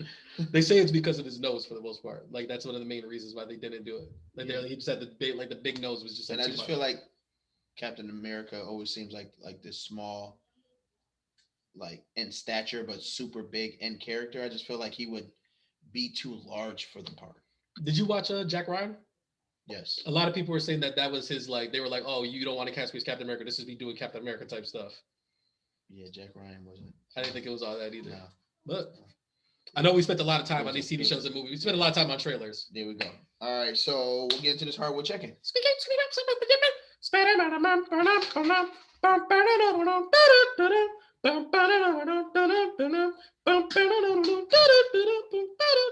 What shoes are you wearing and what court are you at when that move happens? And then my whatchamacallit, my irises. What you mean? I'm in the A6. Oh my goodness, I should have saw that coming. Kiss, you go get the A6. You mean? All right, so you want to start with teams again? Or we did teams already, right? Last time. What you mean? Like all NBA teams. No, those just came out. Those just came out on Tuesday. All right, so I'll go through them. You want me to go through them? Go through. All right, so we have our all NBA teams. Our first team is, and you can tell me if you disagree with any of these. We can talk about after we name the teams. Like, all right. So first team is Giannis, Jokic, Luka, Tatum, Devin Booker. One of these things is not like the other. Keep going. Second team we have Embiid, Curry, Ja, Durant, DeRozan. All right. Third team we have LeBron, CP3, Cat, Trey, and Pascal Siakam. One of these things is not like the other. All right, so we'll go with the first team. Because you said one of these things are not like the other. Yes. Who does not belong there? Devin Booker shouldn't be on the first team. Talk about it. I can see the fact that, like, I'm pretty sure he finished, like, 5th in MVP voting. Mm-hmm. So it's like I can see, like, why they put him there, like, for that. And then the Suns were the number 1 team in the entire league this year. So that I agree, and I think he moves the second team. I think he moves the second team too. Who moves the first team? I think Ja Morant has to move the first team. Ooh. Over Steph Curry. Oh, I think Ja Morant. Talk about it, because I was definitely going Curry. Were you? Yes. How do you want me to do this? Like the pro Ja or the anti Curry? Both. I mean, I think Ja took a major leap this year. And not just because he's bouncy. No, but it's like he took a team that wasn't supposed to even like really compete. Mm-hmm. Like they weren't like they were maybe like a play-in team, or they've been a play-in team. Right. They had essentially the same exact roster. I think they added Desmond Bain in the draft, who was a late round pick that they traded for cash and stuff like that. Anyways, right. But for the most part, he came with the same roster, and they took a gigantic leap to be the second team in the West, and I think they were 4th team overall, if I'm not mistaken. Like at the end of it, granted, he wound up getting hurt towards the end of the year, and like he missed a chunk of time, and I think that's what really sent him backwards. But I think the impact that he had, and like the numbers are already there. Like for all these guys we're talking about, the numbers are going to be there. Right. So it's just like what separates you from like a Devin Booker. I think people game plan for Ja Morant more than they game plan for Devin Booker. True. Because I think when you game plan for the Phoenix Suns, you're game planning for Chris Paul and not Devin Booker. Like granted, like we know like he's the leading scorer, like he's the one that's going to light it up, but it's just like they're really, really scared of what Chris Paul is going to do to them. And a lot of people say if he was playing, then Phoenix may have gotten off a little sooner. Yeah, and it's like Ja Morant took he did win most improved, and I think that was kind of like hey, we're not going to give you first team, but like we're going to give you the most improved award, even though we both agree that he shouldn't have won most improved. Right. The Curry argument. One, I think he missed way too many games. I think he was big in the first half of the season, and he was not that great towards the end of the season. Okay. They were the number 1 team for like when he was going crazy and he was putting up those wild numbers and stuff like that. But they slid all the way to 3rd because of him missing time. And it's like they kind of just stayed above water. But they were also missing a lot of people.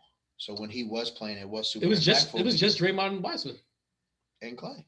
No, Clay played in the beginning of the season. Remember, that was the whole thing. Like, this is the Clay back. You're right. Jordan Poole emerged. And then, like, there was towards the end of the year, like, Steph Curry was coming off the bench. You know what I mean? And it was like the team was doing just as well without you type of deal. Yeah. Granted, the Grizzlies had the thing also as well where Ja Morant missed time and, like, they didn't lose too many games because, like, they kind of held it together. But I think he was the big difference and he was the big spark and he was the reason, like, he's the leader of this new wave of point guards now where they're not as scared to go back into the paint again. There was the Damon Curry guys where it was like, we're going to light you up from out here. We're going to do all this type of stuff. Kyrie's going to cross you up and he's going to give you this dope layup package. But it's just like, I'm going to show you guys, like, you remember when you guys used to like Russell Westbrook and John Wall? Like, this is what you guys liked about Westbrook and John Wall, but it's like, I'm actually going to win some games while I'm here doing it. Right. And I'm going to shoot better. And he improved his 3-point shot. Like, there was... Defense is probably like the only bad part of Ja's game, and it's like he still was like a big steals leader, stuff like that. Like that's kind of my argument. Valid. So you also think Devin Booker belongs on the second team? Yes. And I wouldn't be mad if Steph Curry was on the first team either, if I'm being honest. But like when I saw the Devin Booker, I was like, yeah. But what a lot of people were really upset about, Joel Embiid being on the second team. Yes. People were very pissed off about that. Yes. And my kind of thing was, who goes? Well, for me, if Giannis finished third in MVP race, then he's the one who goes second team. And Embiid, just going off of like him and Jokic were the 1 and 2 for MVP of who was going to be there.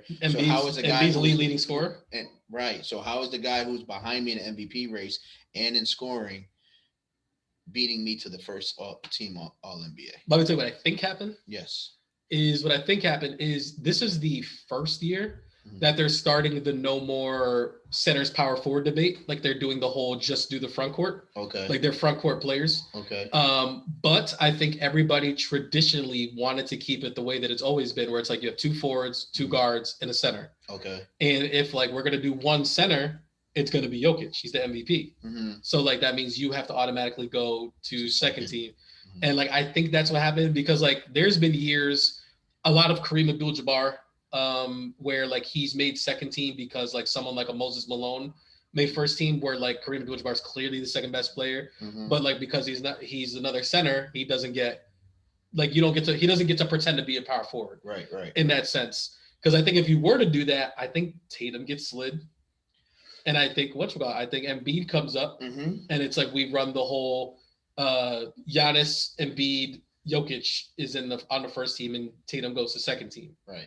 But like, I just don't think. I think people were still voting with the old school method, and that's the reason like why he kind of took that hit. And I see you brought up every name in that first team except for Luka, so you're just saying he's a staple. He does not move. Yeah. First of all, like I don't think the media wasn't going to vote Luka in there. He's the white savior. He's he's killing it right now in the playoffs, and like he's just like it's Luka Magic. He's amazing. I hate the fact that that's the name. There's got to be a better nickname. Right. There's got to be. I don't like the nickname either. I remember when I brought it up before, and you're like, "Is that really what they're calling him?" Because it was the Magic Portal thing, and I was like, "Why would it be Luka and Magic?" They're like, "Because they call him Luka Magic," and I was like, "Ill." Yeah. Look, I don't like that. I don't like it either. I'm gonna come up. What about like? No, I don't like that. I was gonna say King Luka, like King Koopa, but I was like, I don't like that either.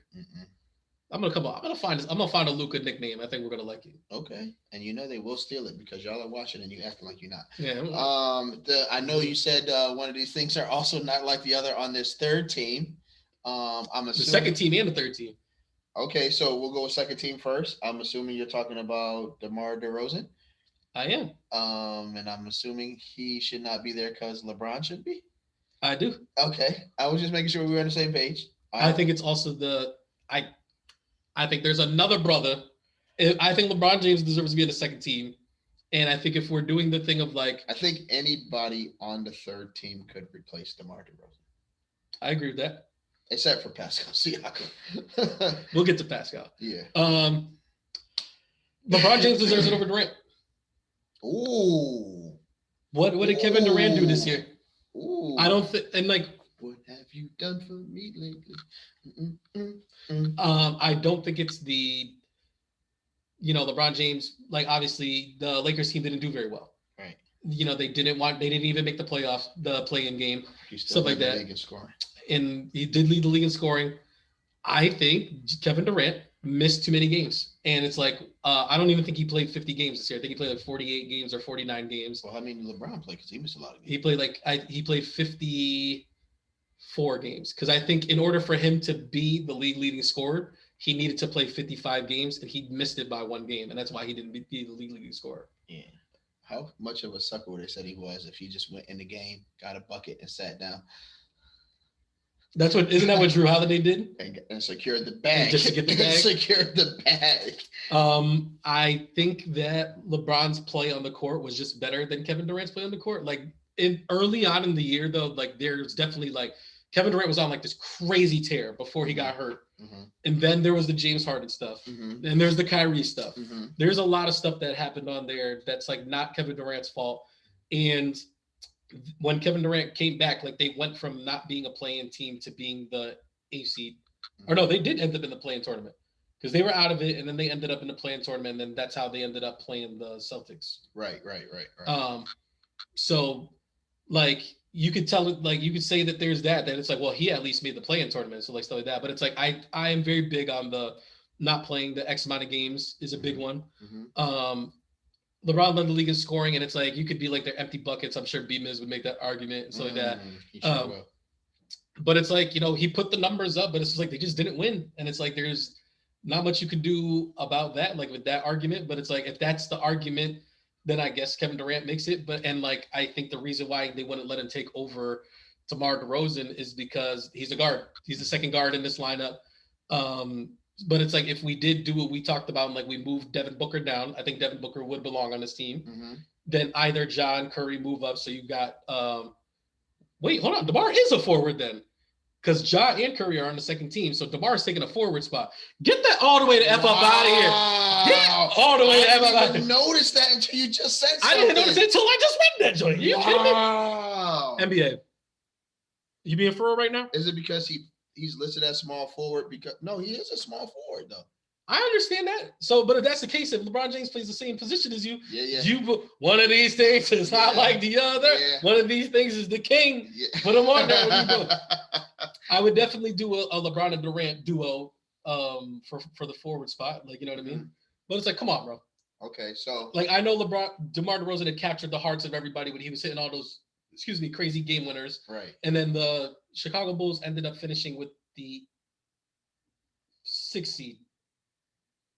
I believe so. Because they wound up getting taken out by the Bucks. I believe so. And the Bucks were the 3 seed. So they ended up as a 6th seed. Okay. And they had a rotating cast, like Caruso was injured, Levine was injured, like a lot of people, stuff like that. I get it. 3rd team all NBA. Yeah. So here's the tougher question. We know Pascal Siakam is the one that does not look like the other. Because it's not just easy to say, let's move somebody up from the 4th team because there is no 4th team. Who should have been in that spot? Can I be honest? Yes. I don't really have much of a problem with Pascal Siakam being on there because I thought he was that good this season. Okay. Do you have anybody that you wanted to put on there? I know a lot of people have been arguing for Jimmy Butler.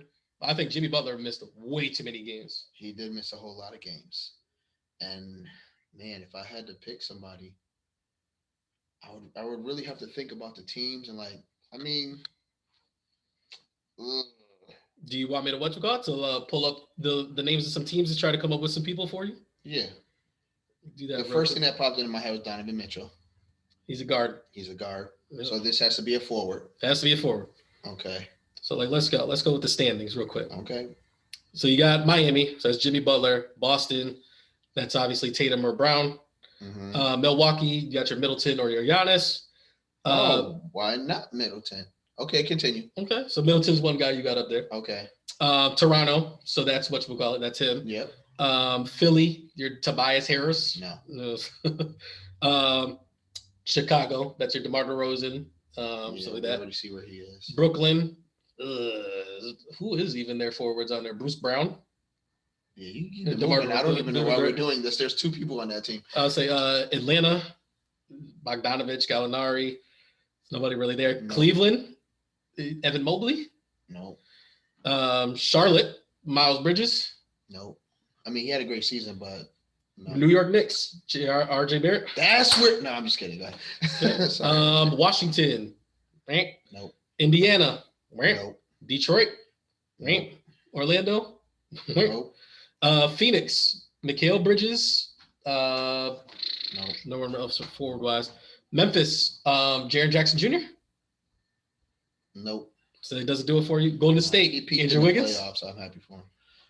Draymond Green. Well, that is kind of funny that like you made the All-Star team, but you don't make third team All-NBA over. Well, there's 30 players on the All-Star team. It's like 15 players. Was Pascal one of those players? He was not. He made the run. All right. I'm not saying I would have picked Andrew Wiggins over Pascal. I'm just saying it's kind of weird. So we really only have Chris Middleton right now. There's also like the East and West aspect of the All-Star game as well. Like, you know what I mean? There's a certain amount of players in there. Right. Dallas, that's Luka, Dorius Finney-Smith. No. Utah. No. Denver. Aaron Gordon. No. Minnesota. There's nobody on there either. New Orleans. Brandon Ingram. Ooh. Zion's dead. Let's put Brandon Ingram. Brandon Ingram has been carrying, yes. Okay. Clippers. Paul George. No. He played 2 games this season. San Antonio. No. DeJounte Murray, and he's a guard, so that's the only thing. Lakers, you got LeBron. Yep. Anthony Davis was dead. Yeah. Sacramento Kings, Sabonis. No. Portland Trailblazers. No. Oklahoma City Thunder, Giddey. No. And then the Houston Rockets. So I mean, like, we named all these people, and like the only. Yes, it makes sense. It's like, if this list came out and it was Brandon Ingram or Chris Middleton, would you feel any different, or would you still be like, one of these things is not like the other? I probably would still have said it. That's what I mean. I would have said it for Brandon Ingram. I don't think I would have said it for Chris Middleton. Okay, I can see that because the Bucks are just that good. Right. But like, and I just he's clearly a corner piece on that team. Yeah, but I remember we talked about it during All-Star game time where we were just like very unimpressed with Chris Middleton. Yes. Where it's just like, we're not the type where we don't like a Chris Middleton type player. We're just like, we're just not seeing the things that we're used to seeing from you. You're definitely having a down year compared to what you're usually having. Are you still steady? Yes, but you're not playing at like this level that we're used to. Right. Brandon Ingram. That reminds me of another Buck that was there. That was shot the 3 at a high clip, and then he kind of just fizzed out. Michael Redd. Look at it. He was right on top of it. Yeah, he had a good 7-year run, but it's like he only made the one All-NBA team. Right. I think he only made one All-Star team too. Mm-hmm. That was the one year he was going crazy and he couldn't miss a shot on 2K. Oh yeah, it was insane. It was insane that year. Like, I think the Brandon Ingram argument too, it's like, I think we're a little bit, we have this term that I keep missing, where we're having revisionist history, where it's like we're remembering playoff Brandon Ingram, where it's like how great he was in the playoffs, but it's like he wasn't that in the regular season. Got you. Because like they didn't even start going on that run until CJ McCollum got there, and then like all that stuff started happening. So like I just think Pascal Siakam was that good. He has the numbers. The Raptors were that good, and then it's like, I think like somebody had to make it, and it's like, why not Siakam? Okay. Type of deal. Fair. I think I have more arguments for people being on different teams than stuff like that. Putting somebody there. Okay. This is a classic case of the year where a lot of injured players. Like I said, like Paul George is injured, Kawhi Leonard's injured, Klay Thompson's injured. Like, you know what I mean? Like there's a lot of guys that just we miss seeing Bradley Beal. Like a lot of these guys. Oh my goodness. That's what I'm saying. Is like there's a lot of guys that like either just didn't play at all or like they were injury prone. So like we didn't see a lot of guys. So like, you know, when those guys come out, like somebody has to take these spots. Right. And Bradley Beal had one of the toughest videos of the year. Do you see when he was talking to his AAU team? Yes. Oh. And then he's like, one of y'all got to guard me. You got to play me. And he's like, and I'm gonna let you know right now, you can't guard me. And I was just like, goddamn right. Regardless of who I am, and it's like, you know, like everybody loves to have that dog. It's like I could guard him. You can't guard Bradley. Sounds good. Yes. Sounds good. Sounds good. Sounds good. Sounds good. I always like to do like at the end of every year, like I think it's pretty interesting to look at the all NBA teams and then who doesn't make it the next year. And then like, you know, see like if that trend continues or if it's like you didn't make it because you were injured and stuff like that. Like I remember like one of my biggest cases was like Brendan Haywood and like Eric Dampier like made it one year. And I was just like, how the hell did that happen? But it was like mad people were like injured And like, it was also like the death of the big man time. Yeah. Where it was like Dwight Howard, Andrew Bynum, and then whoever miscellaneous players. But until Marc Gasol came around and started taking that. Rudy would have been a top 5 in that. Man, just like he's top 5 now. But it's like we got to get into these games because like I know like we lost. We're yes. This other game is already started. We don't need to talk about Golden State and Dallas. I mean, Dallas won one. They got one. They got a dub, and it was a big dub. The ending score. I felt like Golden State gave this one to them. I felt like they gave it to them too. Like they were in Dallas. The bench play. They were in Dallas. We know what's going on there. Dorian Finney-Smith was out of his mind in this game. The bench from Golden State were out of their mind in the second half. Yeah, because they came back and made it back. And I felt like Steve Kerr was almost like, you guys are not supposed to win this game. Throw the starters back in and be bums. Yeah. Like, you guys are not. Like, Steph, come on. Can you show them how to properly blow a game so we can win back in Golden State? Yo, seriously. Because them little dudes was like, I'm about to get me a contract somewhere. Juan Toscano Anderson was out here looking crazy. Listen, man. I was like, when they cut that joint to 8. I legit was like, I was laying in bed and I remember I was texting. I kept looking up and I was like, hold on a second. Like, what is going on here? Yes. I can't remember who it was. I think it was Damian Lee and then Kuminga. They hit the back-to-back threes, and all of a sudden it was an 8-point game, and they burned the timeout, and all them Dallas starters was like, they was looking around like, yo, there's no way we about to like, right? They about to be our first. Stephen A. Smith was about to a travesty. Yeah, right. What was it? Right. Looking like scrubs, they deserved it. They was about to get on that stuff. Yeah, listen, I was gonna turn that joint off, and then I was like, all right, I'm gonna give him 5 possessions. It was like bucket. I was like, this room was just 30 points. Now it's 16. I was like, let's see what happens. I think I was in the middle of a voice note, like, I can't believe these dudes get. What? Hold on a second, I'm gonna hit you back. Like, I was like, okay. Yeah, it was entertaining. It was entertaining. But I mean, we're like, this is done on Saturday, right? Yeah. It's a dub for sure. So we'll get to this. I'm gonna ask you a question that my barber asked me when he was lining me up today. Okay. If Luka comes back from the 3-0 deficit, which no player in NBA history has, scripted. If he comes back, he wins this series against Golden State. Let's say he plays the winner of whoever the East is, and Luka wins a ring this year. Mm-hmm. How far does he catapult up the greatest players of all time list? I don't know if he catapults or everybody else falls down for implosions, because that would mean this would be the second time the Warriors blew a 3-1 lead.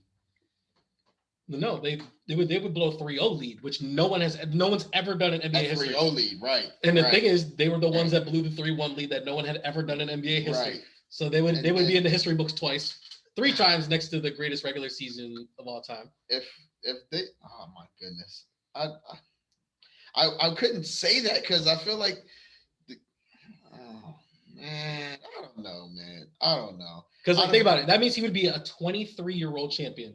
So like I tried to look up and I was like, what's the youngest player to ever win an NBA championship? Mm-hmm. And I believe 22 years old was my man, big fundamental Tim Duncan. Wow. He got one at 22. No, how old was Magic? He was 24. Because remember they do college. He was in college forever. So and then like Giannis is the most recent one where he won his at 26. Mm-hmm. 23 years old, your 4th or 5th league in the year. You win a ring and you're going to win finals MVP and you are undoubtedly the best player on your team. And his role players are Jalen Brunson and Spencer Dinwiddie, Kleber. And it's like, if he willed that team to a championship, how far does he get up? Is he in the top 20 of all time? He's going to have to be, only because of all the records he would break for his age and considering all the stuff that he's doing to get the team to where they would potentially get to win a championship. I think we'd automatically be in the Kawhi Leonard conversation. Ooh. But it's like, are you better than Kawhi Leonard all time? Like already, like where you are, type of deal.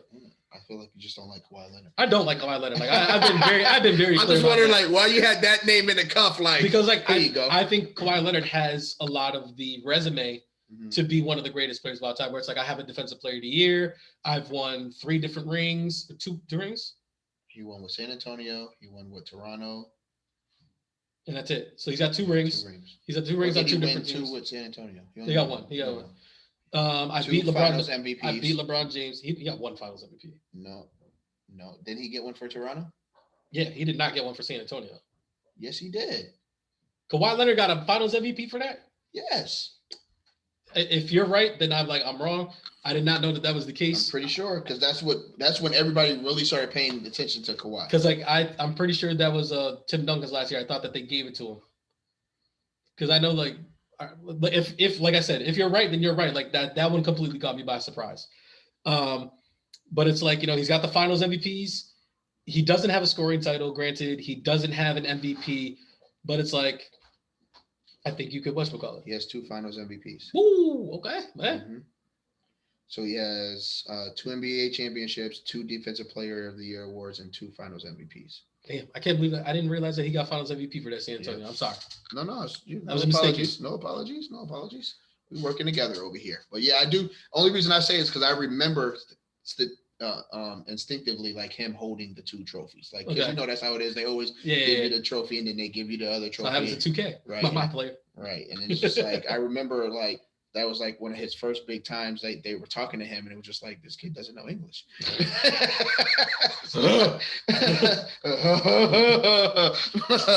But yeah, so we can get to this Boston Miami series. Yeah. I just wanted to say real quick, the reason why Kawhi's that benchmark, because it's like I do feel like he has the resume and like he has all that stuff, but he is outside of the top 20. Yeah. But, so like I feel like he was still, so he's like the doorman. So it's like you have to meet the doorman before you get in here. And I feel like Luka would still be knocking because with the 1 championship, I get it, but like I said, 2 Defensive Players of the Year, 2 Finals MVPs, 2 rings. But then you could do the thing where it's like, yeah, but your first ring, you were with Tim Duncan, Manu Ginobili, Tony Parker, Danny Green, Luka Doncic is with Jalen Brunson.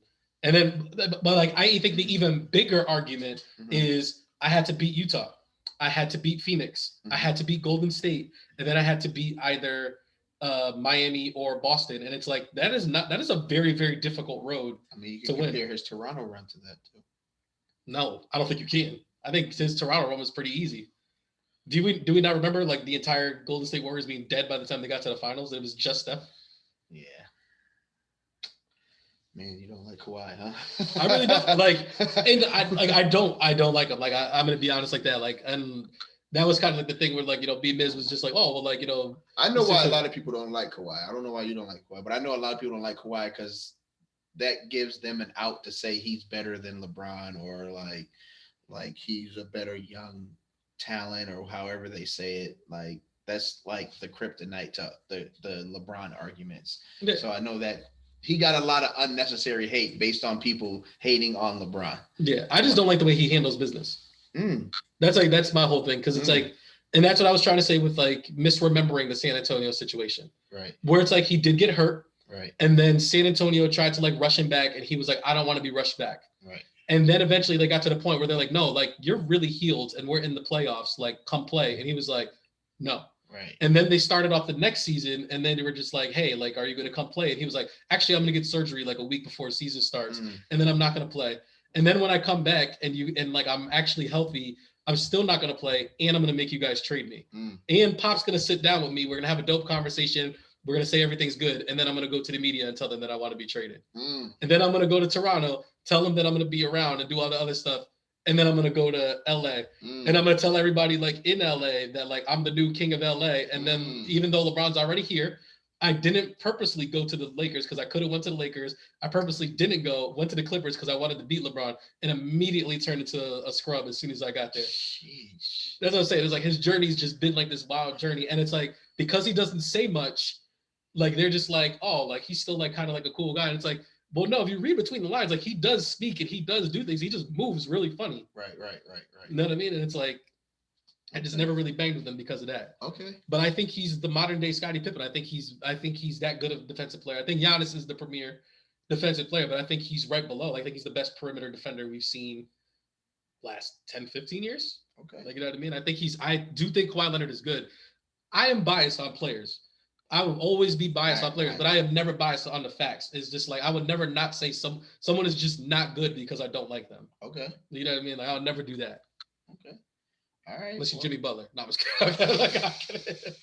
All right. So Boston, Miami. They tied it up.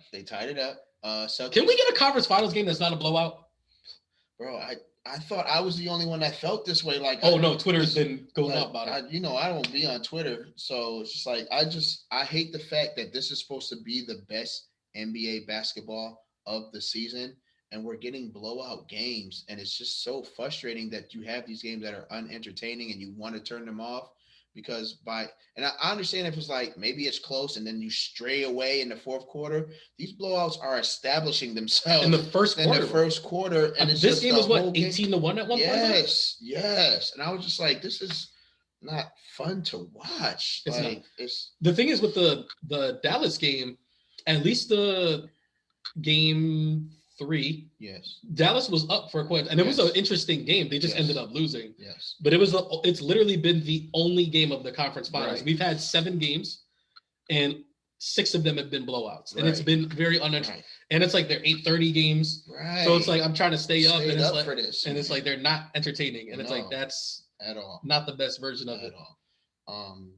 Celtics were out without Marcus Smart. Yep. So I know they play tonight. I don't know if he's scheduled to play. He's supposed to be back. And Miami was without Tyler Hero. Yep. And I don't know if he's scheduled to be back or not. I don't know if he's supposed to be back. Yeah. So I mean, the game's already started now. So I don't know if he's playing. Imagine if Marcus Smart was playing in this game. It might have been 22 to a half a point. Yeah. Like it's just like we got to do better.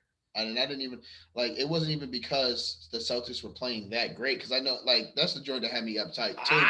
I kind of disagree. Wait, let me get to it. At the halftime, it was like, oh, look at the way the Celtics are transitioning and proving to make fits for all their shooters. And it was like Miami's first 15 shots were all open looks, and they were just not knocking them joints down. So I'm not taking anything away from the Celtics.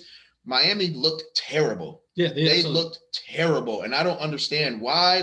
I think they showed the field goal percentage at halftime. Yeah, it was like Miami was shooting like 22%. Yes, and Boston was only shooting like 36%. Right, like you got Bam missing bunnies, you got Jimmy missing floaters. Kyle Lowry's getting wide open 3 straight on looks missing. I was all set. Tucker in the corner. That's usually his bread and butter, the corner 3. This man missed like 3 of them joints. I'm like, all right, y'all are out here tripping. If I had 2 takeaways from the game, I would say 1, it seemed like I don't believe in the scripting thing, but I do believe that the NBA does send certain refs to certain games to try to change certain things. And I feel like they sent Scott Foster, who's known, I believe he's called the equalizer. If there's a series that's too far one way, they send Scott Foster and he finds a way to even it out. Yeah. And it was what they really focused on was eliminating PJ Tucker's intensity. They were calling him with a lot of fouls early on. Anytime that he tried to do anything, they were calling a whole bunch of stuff, and they really took him out of there. And it's he's been the primary Tatum defender, and stuff like that. So it's they kind of took him out from that thing. Secondly, the Miami Heat seemed terrified of Robert Williams. He had Bam Adebayo in a chokehold, and he Jimmy Butler. He swatted his shot twice in a row, and it was Jimmy Butler never tried him again. Right, he was I'm all set with whatever this is type of deal, and it was just Robert Williams was yeah, this paint is on lockdown. You guys are getting Gobert. I'm just kidding, but it's it felt he made Bam look crazy, bro. And it was just after we had this night where we're talking about Bam, and we're talking about yo, he's a guy, he gets you a bucket. Right after he came off of a 30-point game. Yes. And it was just a game where Robert Williams did not play. Right. And it was he showed up, and you know how I feel bro, if you're gonna be the guy, be the guy.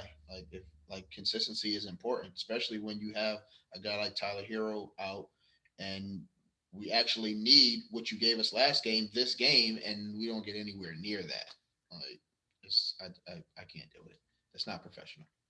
Yeah. So we'll see what happens with this game tonight. I don't know if you want me to check the score real quick to see what we're at. Sure. So let's see, game just started. It is 0-0. So there's 2 minutes have already passed. Oh, this is what I'm talking about. This is NBA basketball. I lied. It's 2-0. Boston up. NBA basketball. They are in Miami today, right? They are in Miami. Let me see if Tyler Hero is playing.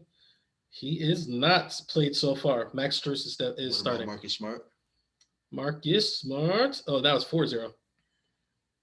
Marcus Smart is playing. Yeah, it's over. And Robert Williams has all 4 points. It's over. So I don't know what's going on there. Celtics up 3-2. I have all the faith in the Celtics. I think that I thought that they were going to win from Jump Street. Yeah. So if things happen the way that it plays, we're going to tie this conference finals right now. That's right. I'll still be right in the last round. Yeah, you will. And then it'll really come down to the finals. Yes. No, because even if you won, you would still lose. No, if I Oh no, if I you win, we would tie tie it. it up. Yeah. Yeah. Yeah. Any other thoughts on the Celtics game? Oh, you would have first pick. No, I would give you the first pick because you had the last first pick. We'd flip a coin. I don't know. I feel like whatchamacallit, and especially like if they win 4-1, and it's like this series is already 2-2. Like I feel like you would get first pick. Okay. Plus, I mean, if we're being honest, if it's Warriors and Celtics, you're gonna pick the Warriors anyways, right? Yes. So like, And it you're seems gonna like pick the Celtics. yeah. Okay, works out. So that's what I'm saying. All right. So we can move on over to the Blitz. Man, we are really getting into it, huh? That's what I'm saying. Like, yo, the time is really moving. Like I looked over a second ago and I was like, what time? Man, get out the way. Watch out as I come through. Busting in your line, cracking numbers in two. When I bring the pain and what you gonna do. And lace up your cleats and get shook out your shoes. Clean out your locker. I'm out to get ya. So the Blitz. So, old boy Davis. Yeah. Over there in Vegas. Allowed people to call his bluff. And this man's bringing Cap in for a workout. So Kaepernick will be going to Las Vegas to visit the Raiders for a workout for a potential backup job. I'm excited. I ain't gonna lie to you. Do you think the Raiders will actually sign him though? Or is it more an audition for everybody else? I think it's both. So you do think the Raiders are going to sign him? No, I don't think the Raiders are going to sign him. So how the hell is it both? I mean, okay, I'll answer both questions. I don't think the Raiders are going to sign him. I do think it's a show. I'm hoping that's not what it is, but it also forms as an audition for other teams. I think that the league is very adamant about probably burying any team that gives Cap a job. You know how like there's always like in like rom-coms or something like that, like the struggling couple, like there's always like the woman's always asking for something, and then like you finally just do like here you go, damn. Right. Like, I feel like that's what the Raiders are doing right now. It's like, damn, you guys been calling for Cap, right? Here. Right. He's got his workout now. Like we're not gonna sign him, but like shut up about Cap. Like I feel like that's all they're doing. I feel like that's it too. So it is exciting because it's good to see Cap out there throwing the ball to professional athletes. But I don't know where it's gonna come from. I'm hoping that at least Mark Davis is saying, you know what, we're gonna go ahead and sign him as a backup until we get film or he's signed. Like to me, it's whatever. Exactly. I'm still just waiting. Exactly. Another quarterback is in the news. Lamar Jackson has not shown up for OTAs. I believe it's not that big of a deal. I feel like it is. Why do you say that? For several reasons. For me, we know that Lamar Jackson has been ailing with a number of different injuries. I don't know if this missing the OTA thing is a lingering injury that could ruin the start of his season. Okay. Or if there may be some actual frustration with the team. So the only reason I don't know. Yeah. The only reason I'm not leaning towards the him being frustrated thing is because what the young boys do this day. If they're frustrated, I'm going to unfollow you on my social media. And Lamar has not done that. Now, if the not going to OTAs leads to him unfollowing, I don't care if he unfollows the water boy. If he unfollows anybody on his Baltimore team, then I know that he's frustrated and he's trying to get up out of there. I know he was not too excited about the Marquise Brown trade. He was not excited about that at all. So we'll wait and see what his next move is. But I am concerned on if this has something to do with a lingering injury. Okay.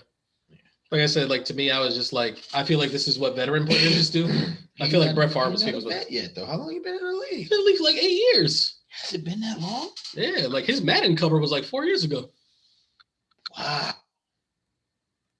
I'm saying like he's already on like the big contract and stuff like that. So like he's had to have played at least 5 years for that. It's like, sheesh. That's what I'm saying. It's like if you're sitting out because you're just like it's not like Kyler Murray. Like Kyler Murray's been sitting out because like he wants his extension. Bro, it's 8 years? It's something like that. Like if you told me it was 6 years, I'd be like, all right, that makes sense. I feel like you're about to get like a whole bunch of different stuff. He was drafted in 2018. He was only been in the league for 4 years. That sounds incorrect.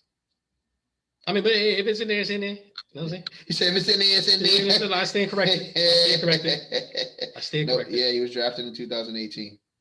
18, 19, So he's actually only 21, been in 22. there 19, 20, 21. No, 4 years.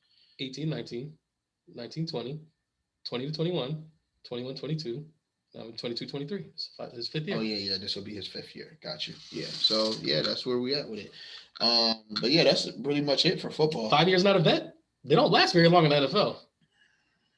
I mean, it is designed for the QB and keeping him protected. So, I mean, he can get another 10 years. As long as he's doing No, but I was to say, not him. The way that he runs, they're going to treat Cam Newton his ass. I hope not. Oh, my goodness. Take care of yourself, Lamar. All right? What we got next? We'll be watching. Did you have anything else about the Lamar Jackson? Nah, sneaky link time. What you won't do for love. You tried everything, but you don't give up. Hey. All right. So it is our in-law sessions are over. You did 3 in a row, man. I was impressed. Appreciate that, man. You know, we got through the good, the bad, and the ugly. I mean, how has things been in the home front since the good, the bad, and the ugly? Oh, I'm good. Like I said, me and my wife's communication is top notch. All right. So she watched the ugly. Huh? She watched the ugly. She's an avid watcher. I know, She's but like, an avid watcher. I know, but sometimes people slack off and they haven't seen an episode or two, or like they're behind a little bit. Oh yeah. She's all caught up. Like I said, we had the conversations anyway. I haven't seen her in the comment section. I'm just saying. she gonna put something in there just because you said something now. Like you ain't we'll see if she's who? actually listening. You ain't seen who? Don't even tell her. All right, I got you. I'm like, hey babe, you know we're married, so I gotta tell you what Joel said. I need you to prove you all right. If you watch the just like the way that you was like, hey guys, I need you to all vote on the Rudy Gobert's trash. Nope. On this list. I know Didn't do it. Didn't do it. Yeah, he did. Didn't do it. He's top 11 in the NBA, man. You should be happy with that. Top 11, baby. But yeah, so I know you wanted to dab into like what it was to be like a sneaky link, or as you would put it, knowing your role. So like that's kind of where it is. And Okay. it's like I feel like that's gonna be like my next series. Mm-hmm. I guess you should put it where it's like these next couple ones are gonna be the you about to series it up? yeah, like kind of like how I was doing before. Was like this Okay. is the online dating series, like stuff like that. Like this whole series is titled Know Your Role. Okay. And this is booty call / sneaky link. Which I feel like they're two different. I was gonna ask how They do serve similar capacities, but they're a little bit different. Okay. And the difference between them is the consistency. Okay. So like a booty call, the exclusivity. yes, exclusivity. Did I say it wrong? You said inclusive, and it's like Oh, okay. I can see how you made that distinction, but it's like got you. Yep. Thank you for that correction. yeah, but so when it comes to the booty call, Okay. the booty call is kind of like a wide net. That's Okay. when you send the 5-6 messages to 5-6 different people, and it's like it's the you ups, the what you doings. Last time you talked about a wide net, we got some hand expressions. Was it the wide net? What's wrong with this? Okay, just make Oh, sure. you wanted the wide net? Yeah. You want a spirit finger? You can get that if you want it. But it's like the booty call is like, listen, like the 6 people, like I'm sending this, and like either who's the first person to answer Okay. or my favorite person answers. Okay. Then it's like that's who comes in.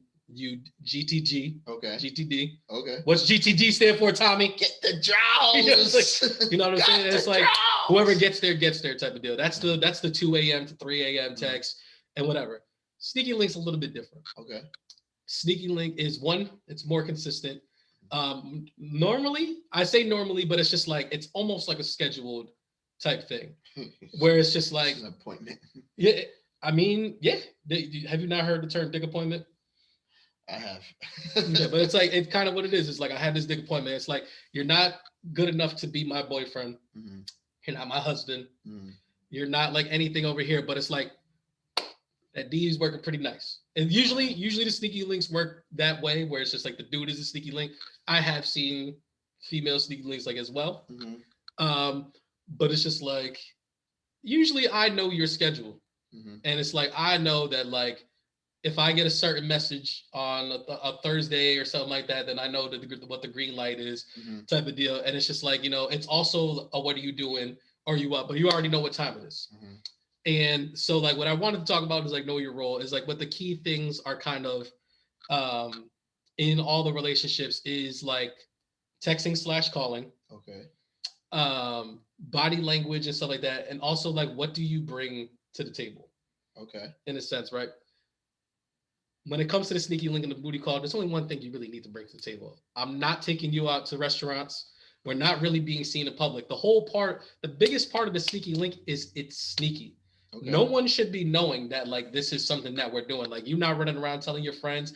I'm not telling my friends. Mm-hmm. We're probably actually in the same friend group and we don't want anybody else to know. And the reason is because we're probably messing up the other thing that we got going on. And we have an understanding that like you doing your thing, I do mine, but I really like when we connect. Okay. I know you like hearing emotions. So it was so surprising. I did that like on purpose because I was like, I want to see his reaction. Right. I was gonna do the 3 fingers. Oh my goodness! Come on, get on with it. So that's the like the bring to the table like component is like I said, like we're not going on dates. Mm-hmm. We're not really doing anything public. Matter of fact, I hope that you ate before you got here. So like it really is like that type of time, especially a booty call. Yo, booty, bring your own bottle of water. BYOB. Like, listen, like you can get water afterwards on your way out. It's like that. That's another thing. Yo, we're not spending the night. We're not getting breakfast in the morning. Mm-hmm. Like, granted, like if it's understood. It's understood, and it's like no feelings are hurt. It's like like I handle my business, and it's like one of us got to go out like a thief in the night. I sink my teeth in the bite. You think of life, I'm thinking more like what it does up tonight. Okay. I know I say this a lot, but it is a battlefield out here. For you, huh?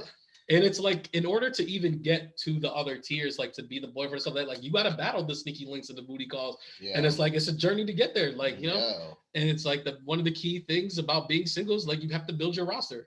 Mm-hmm. And it's like, you just got to know, like, am I a bench player on this roster? Am I a starter? Am I the star player, the franchise player? Yeah, I hit you up yesterday. Yeah, I know, but you're third team all NBA. So another thing is calling and texting. Okay. Booty calls and sneaky links, we should really not be texting or calling. You're not getting good morning texts. Okay. I'm not checking to see how you're doing. Mm-hmm. Like I'm not asking like how the kids are. I'm not doing all this other conversation type stuff. You're really only hitting each other up to know, are you free this night? Are you free tonight? Mm-hmm. Tonight, or are you free this night? And it's just like, come through and this is where we're meeting up and this is what's happening. Right. That's really all there is to it. I feel like the sneaky link and the booty call was like kind of like the easiest one to get to. Mm-hmm. So it wasn't going to be very long. Mm-hmm. As far as like the body language / like emotional type stuff, you don't need to have like a lot of that either. It's just like, I just need to know what I need to know in order to get the most out of you physically. Wow. Because it's like, you know what I mean? That sounds crazy. It does sound crazy, but it's just like sometimes like you're a tool at that point and that's what you're useful for. Your word placement. You hanging out with Sidebar Bam? Like what is going on? Like, that's what it is. I know. I can't. So like, how does it get messed up? Because the thing is, like, these are not supposed to be long-term solutions. Okay. Because like, if you have, so like I would say the booty call is like the lower tier version of the sneaky link. So you kind of go from the booty call to a sneaky link. Mm-hmm. So like, it's very, very difficult to go from a sneaky link to a boyfriend. Okay. I've seen it happen. Okay. It's very difficult to happen. I would say this, when I've seen it happen, those relationships don't end up being very successful. Because like, there's a reason why I was only coming to you for this thing. Usually one of the reasons why that happens is because like, I accidentally put a baby in you. That's the thing. Yeah, that's kind of how it works. But I would say the main killer, the kryptonite to these relationships is because normally, like I said, it's short term. So usually they should come to their natural conclusion. Like, hey, like you just stop hitting me up because like you met somebody, right. And that should be it. Right. Very rarely does it get there. What usually happens, someone catches feelings and tries to change the relationship and ends up just damaging the whole thing, and you blow the bag. Where it's like, now you wanted more than just a sexual relationship with me. And because of that, like all the other stuff attached to it, you blew it to the fact that now I really don't even want to have sex with you because I just don't want to deal with you anymore. Sheesh. You get messy. Sheesh. And messy is the one thing that you cannot be in these types. You really need to be like on your P's and Q's. You don't ask too many questions. And like I said, like you kind of keep things moving. It's tough to whatchamacallit, because like, something like sex is it's a physical thing, but there are so many emotions and everything that's tied into it. So like it's very hard to separate the two, which I said, which is why these things are short term. Because it's like usually the bag gets blown before like we actually end this thing. How does that happen? How do you so let's say you do have the sneaky link and everything's going as planned and the one person does catch feelings, like what happens in that situation? Are we going right all the way back to ghosting? Like if you can't have a conversation with that person, like if we can't be like, yo, like you're doing too much. I don't want us to get here. I don't feel like that's where we are. Know your role. That's what I'm saying. Know your role. And it's just like, listen, what we got right. This is what you usually have. Listen, what we got right now is a good thing. I don't want to ruin that. That line came off so smoothly. Like this is not the first time I've said this. Or maybe it's not the first time it's been said to me. Maybe that's the case. Oh. But I'm just saying, like yeah, you know, sometimes it gets there. Usually, I don't want to say like women are the one that dictate where you end up in this, because like I said, like the relationship does go both ways. But like I said, like usually like how we even get here is from the dating scene. And like I say, like men usually work from the bottom up.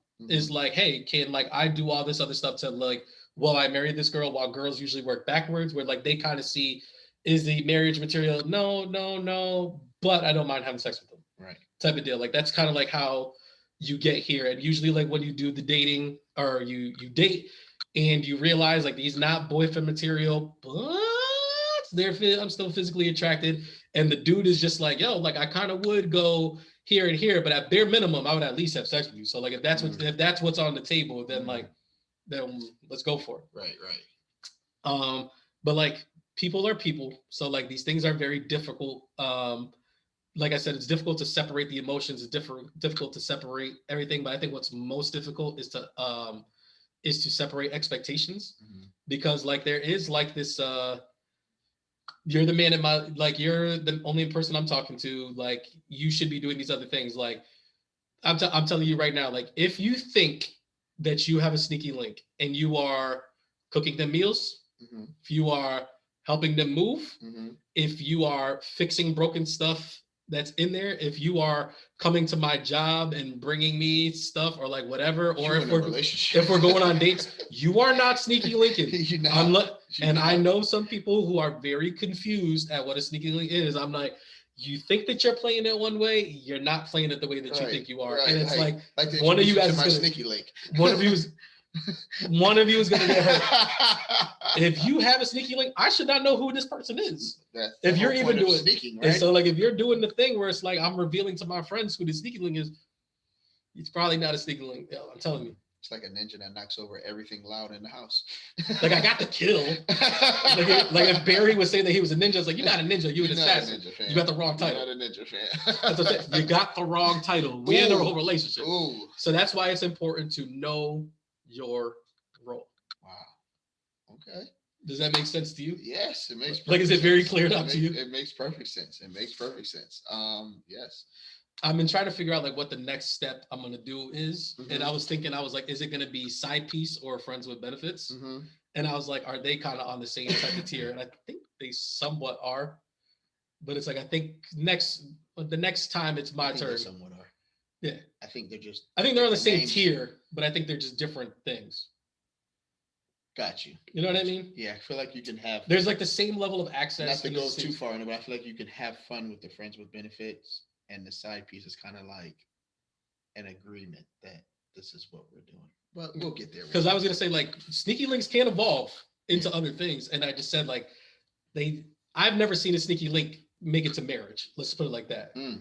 I've never seen it. I think I've seen some on TikTok where people say that like I've seen like couples that have podcasts. And they were like, yo, have you ever had a sneaky link? They were like, well, actually you were. And I did see that. And yeah, the dude was like, wait, what? He was like, what? Yeah, and it was like, yo, we've been married like 8 years or something like that. And they were like, yeah, when you started off. She's a gangster wife. Yeah, she let us know. She was like, oh yeah. Yeah, stop doing that, man. Like that was like the only, I've never seen it in real life. So like, I think normally what you evolve to is either a side piece or you evolve into a friend with benefits. So there is a way out of the whole, there's no like Kevin Garnett is the first person, or Moses Malone is really the first person to come straight out of high school to the NBA, breaking the barriers.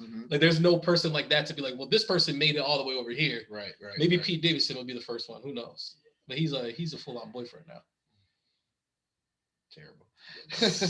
Maybe. What about Alicia Keys? Alicia Keys and Swiss Beach. I'm gonna leave Heavyweight Lovers where it's at. Yo. Anybody got anything that they want to say about either the sneaky links or the booty calls or something about next week with the Friends with Benefits or side pieces? Feel free to hit the comment section. Do you have a cultural gem? So I decided not to go to cultural gem. Whoa! I didn't see this coming. Yeah, and I'm just gonna go straight into the Raisinet. And it's definitely something that everybody is already fully aware of. But we did have the sorry, let's check it a sneaky link during the Raisinet. There's never mind. We'll keep going. Okay. I don't know who's watching. Yeah. So we did hear about the school shooting in Texas. It has been counted up to, I believe, 18 children who lost their life and 2 teachers now. And I just felt like trying to smooth over the episode with a cultural gem and lead people to something other than paying attention to this major problem that we have in our nation right now would be kind of insensitive. So I didn't want to just say, hey, go and do something fun rather than pay attention to what's happening around you. I was thinking, man, this is going to be bad because it seems like a joke, but it's like if you were like in bad taste to be like, to go with what's going on, today's movie is 187 or something like that. I'd be like, yo, you're wilding out. I would not wild out like that. I'm just going to say that was a joke that was in my head. That doesn't mean that I meant that either. I'm not wilding out. There we go. That was well deserved. But I feel like I couldn't not say it. Yeah. So what I would say is that, like why this becomes a repetitive cycle, and I've seen people say it, and I'm glad that more people are saying it and paying attention to the fact that we see the mass shootings and then we have these debates and then we have these conversations and then it gets overlooked and then we just keep going through the circle of things continuing to happen, but we're not making any real difference. That you begin to understand, like, what part could you do to change things? I know we all feel like we're just somebody who's seeing this on TV or we can't really do it. Like every person can be impactful. So like whatever it is, like whether you're bringing awareness to your own family or to your own neighborhood or to the schools that your children go to, like do something to help, do something to bring awareness. And in the simplest case, if you have children, nieces, nephews, or just someone that you care about, that you love, that you know still goes to school, like the last place that you feel like your loved one should not be safe or not have harm coming to them is in the place where they're getting educated. So take the time to like hug a young one. Like I have 3 children who are still in school, and I have taken the time to just call them over and just give them a hug. And of course they were like, Dad, why are you being weird? But it's just like, it is a weird time when things like this happen. And for us to just try to normalize it or try to just be okay with it so that we can keep pushing through our lives is not only insensitive, but we're numbing ourselves to things that are very important. And the more you become numb to these type of things, the more things escalate to get even worse to where it can puncture. And then you begin to become numb to those things as well. So realize what's happening on around you and understand that there are several people that are hurting right now. It's just not the immediate parents of these children, but like they had cousins and possibly sisters and brothers, uncles, aunts, like this is damaging a whole community. Those kids had classmates. Right. There was a kid, and like it was one of the most disturbing things that I had seen is there was a boy, one of the classmates that was there, and they had him on camera. And he said, today was my birthday. And at one point today, I didn't know if I was going to be home in time to eat cake. Wow. Because that's what was happening. A 9-year-old wow. had to say that on national television. Wow. It's crazy. And like, I think the reason why we keep ending up in this endless cycle where we keep stopping is because we lose sight of what the true issue, the true problem is, and we all bring out our own agendas. Mm-hmm. And like, because then it's already started. Like people have already been doing like the Second Amendment's right and doing this. And it's like, I don't know what it takes. Like Sandy Hook literally should have been the first and only one. And like, we've had like literally dozens since then. You can go back to Waco. Yeah. Yeah. Like Another Texas one. Yes, like it's just it's so many situations where, and I'm not saying like you can stop all these situations, but I just feel like there's nothing being done to be proactive about it. Like I know they have the school lockdown alerts and stuff like that and practicing that so kids know what to do, but like kids are starting to genuinely be scared going to school. And that is the craziest feeling that you could, like my youngest son is 8, bro. And I couldn't even imagine like my headspace of I literally feel like I would be like, oh boy, and paid in full. Like anybody who ever looked at me wrong, anybody who owes me money, anybody who says something smart, like I can only like Everybody can get it. right. And the fact that you like 18 families are going through this, and it's just it's painful to know and to watch and to see it, and it's also painful that like people are still being ignorant about this situation. Like There are people who still don't believe that like Sandy Hook was real. right, And they still say that while people had to bury children. right, And like people say that these things like aren't real. So the fact that like this coming week we're going to have 18 funerals, and like there's still politicians that'll still sit up there and like, you know, keep collecting the NRA's money and like all this other type of stuff. Like it's crazy. So like the whole gun reform thing, right, is what I don't understand. And it's like, to me, it makes the perfect sense. Because like everybody goes, well, they're trying to take away our guns. They're trying to take away our guns. And it's like, it's not taking away the guns. It's regulating it. yes, So when 9/11 happens, we didn't take away the flights. We just regulated them differently. Right. You can't fly with certain things. And since then, we haven't had any terrorist attacks because like there are precautions that are in place. right, They didn't take away the cars when we started doing car registries and people had to renew their licenses and we had to redo this. And like you had to do certain tests to get certain classifications. And like you had to be of a certain level to get there. And people will argue and they'll make the argument, well, they'll just find ways to get them anyways. Those people are known as criminals. So like that's what they are when you break the law and you do those type of things. Will people get away with it? Yes, that's what happens. But the majority of people will be scaled down quite a bit. An 18-year-old should not be able to purchase an assault rifle for any reason at all. Right. You aren't even old enough to drink. right, You just became old enough to vote. right, And you need an assault rifle for what? right. If you want to hold an assault rifle so bad, join the military. And they'll watch. And you know what they do? A bunch of extensive tests to weed you out to find out that you are not mentally capable to like hold this stuff or whatever. Right. I believe, and I'll leave it at this. Shaq made a really good point last night. Like he was like, access to guns has become astronomical. Thank you for that correction again. Like young kids are able to get guns almost anywhere. And like the people who are selling them the guns, shame on you. But it's just like they're literally like they're even in our own city. There's just a news report of like, and this has been an all-time high of guns confiscated, and the summer hasn't even been started. And the number of those guns are being confiscated from people who are like 25 years and under, 30 years and under. Like a lot of teenagers are walking around and getting arrested with guns.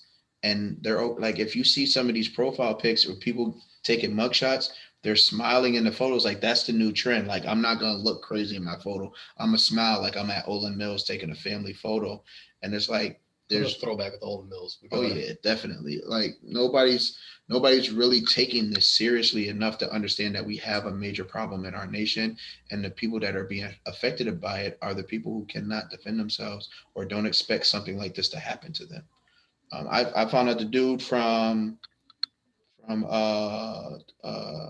what was the shooting before this one? What was that in Baltimore? You talking about the one with the Asian at the supermarket or the one white supremacist? Yeah, I that was in the grocery store. Yeah, the grocery store.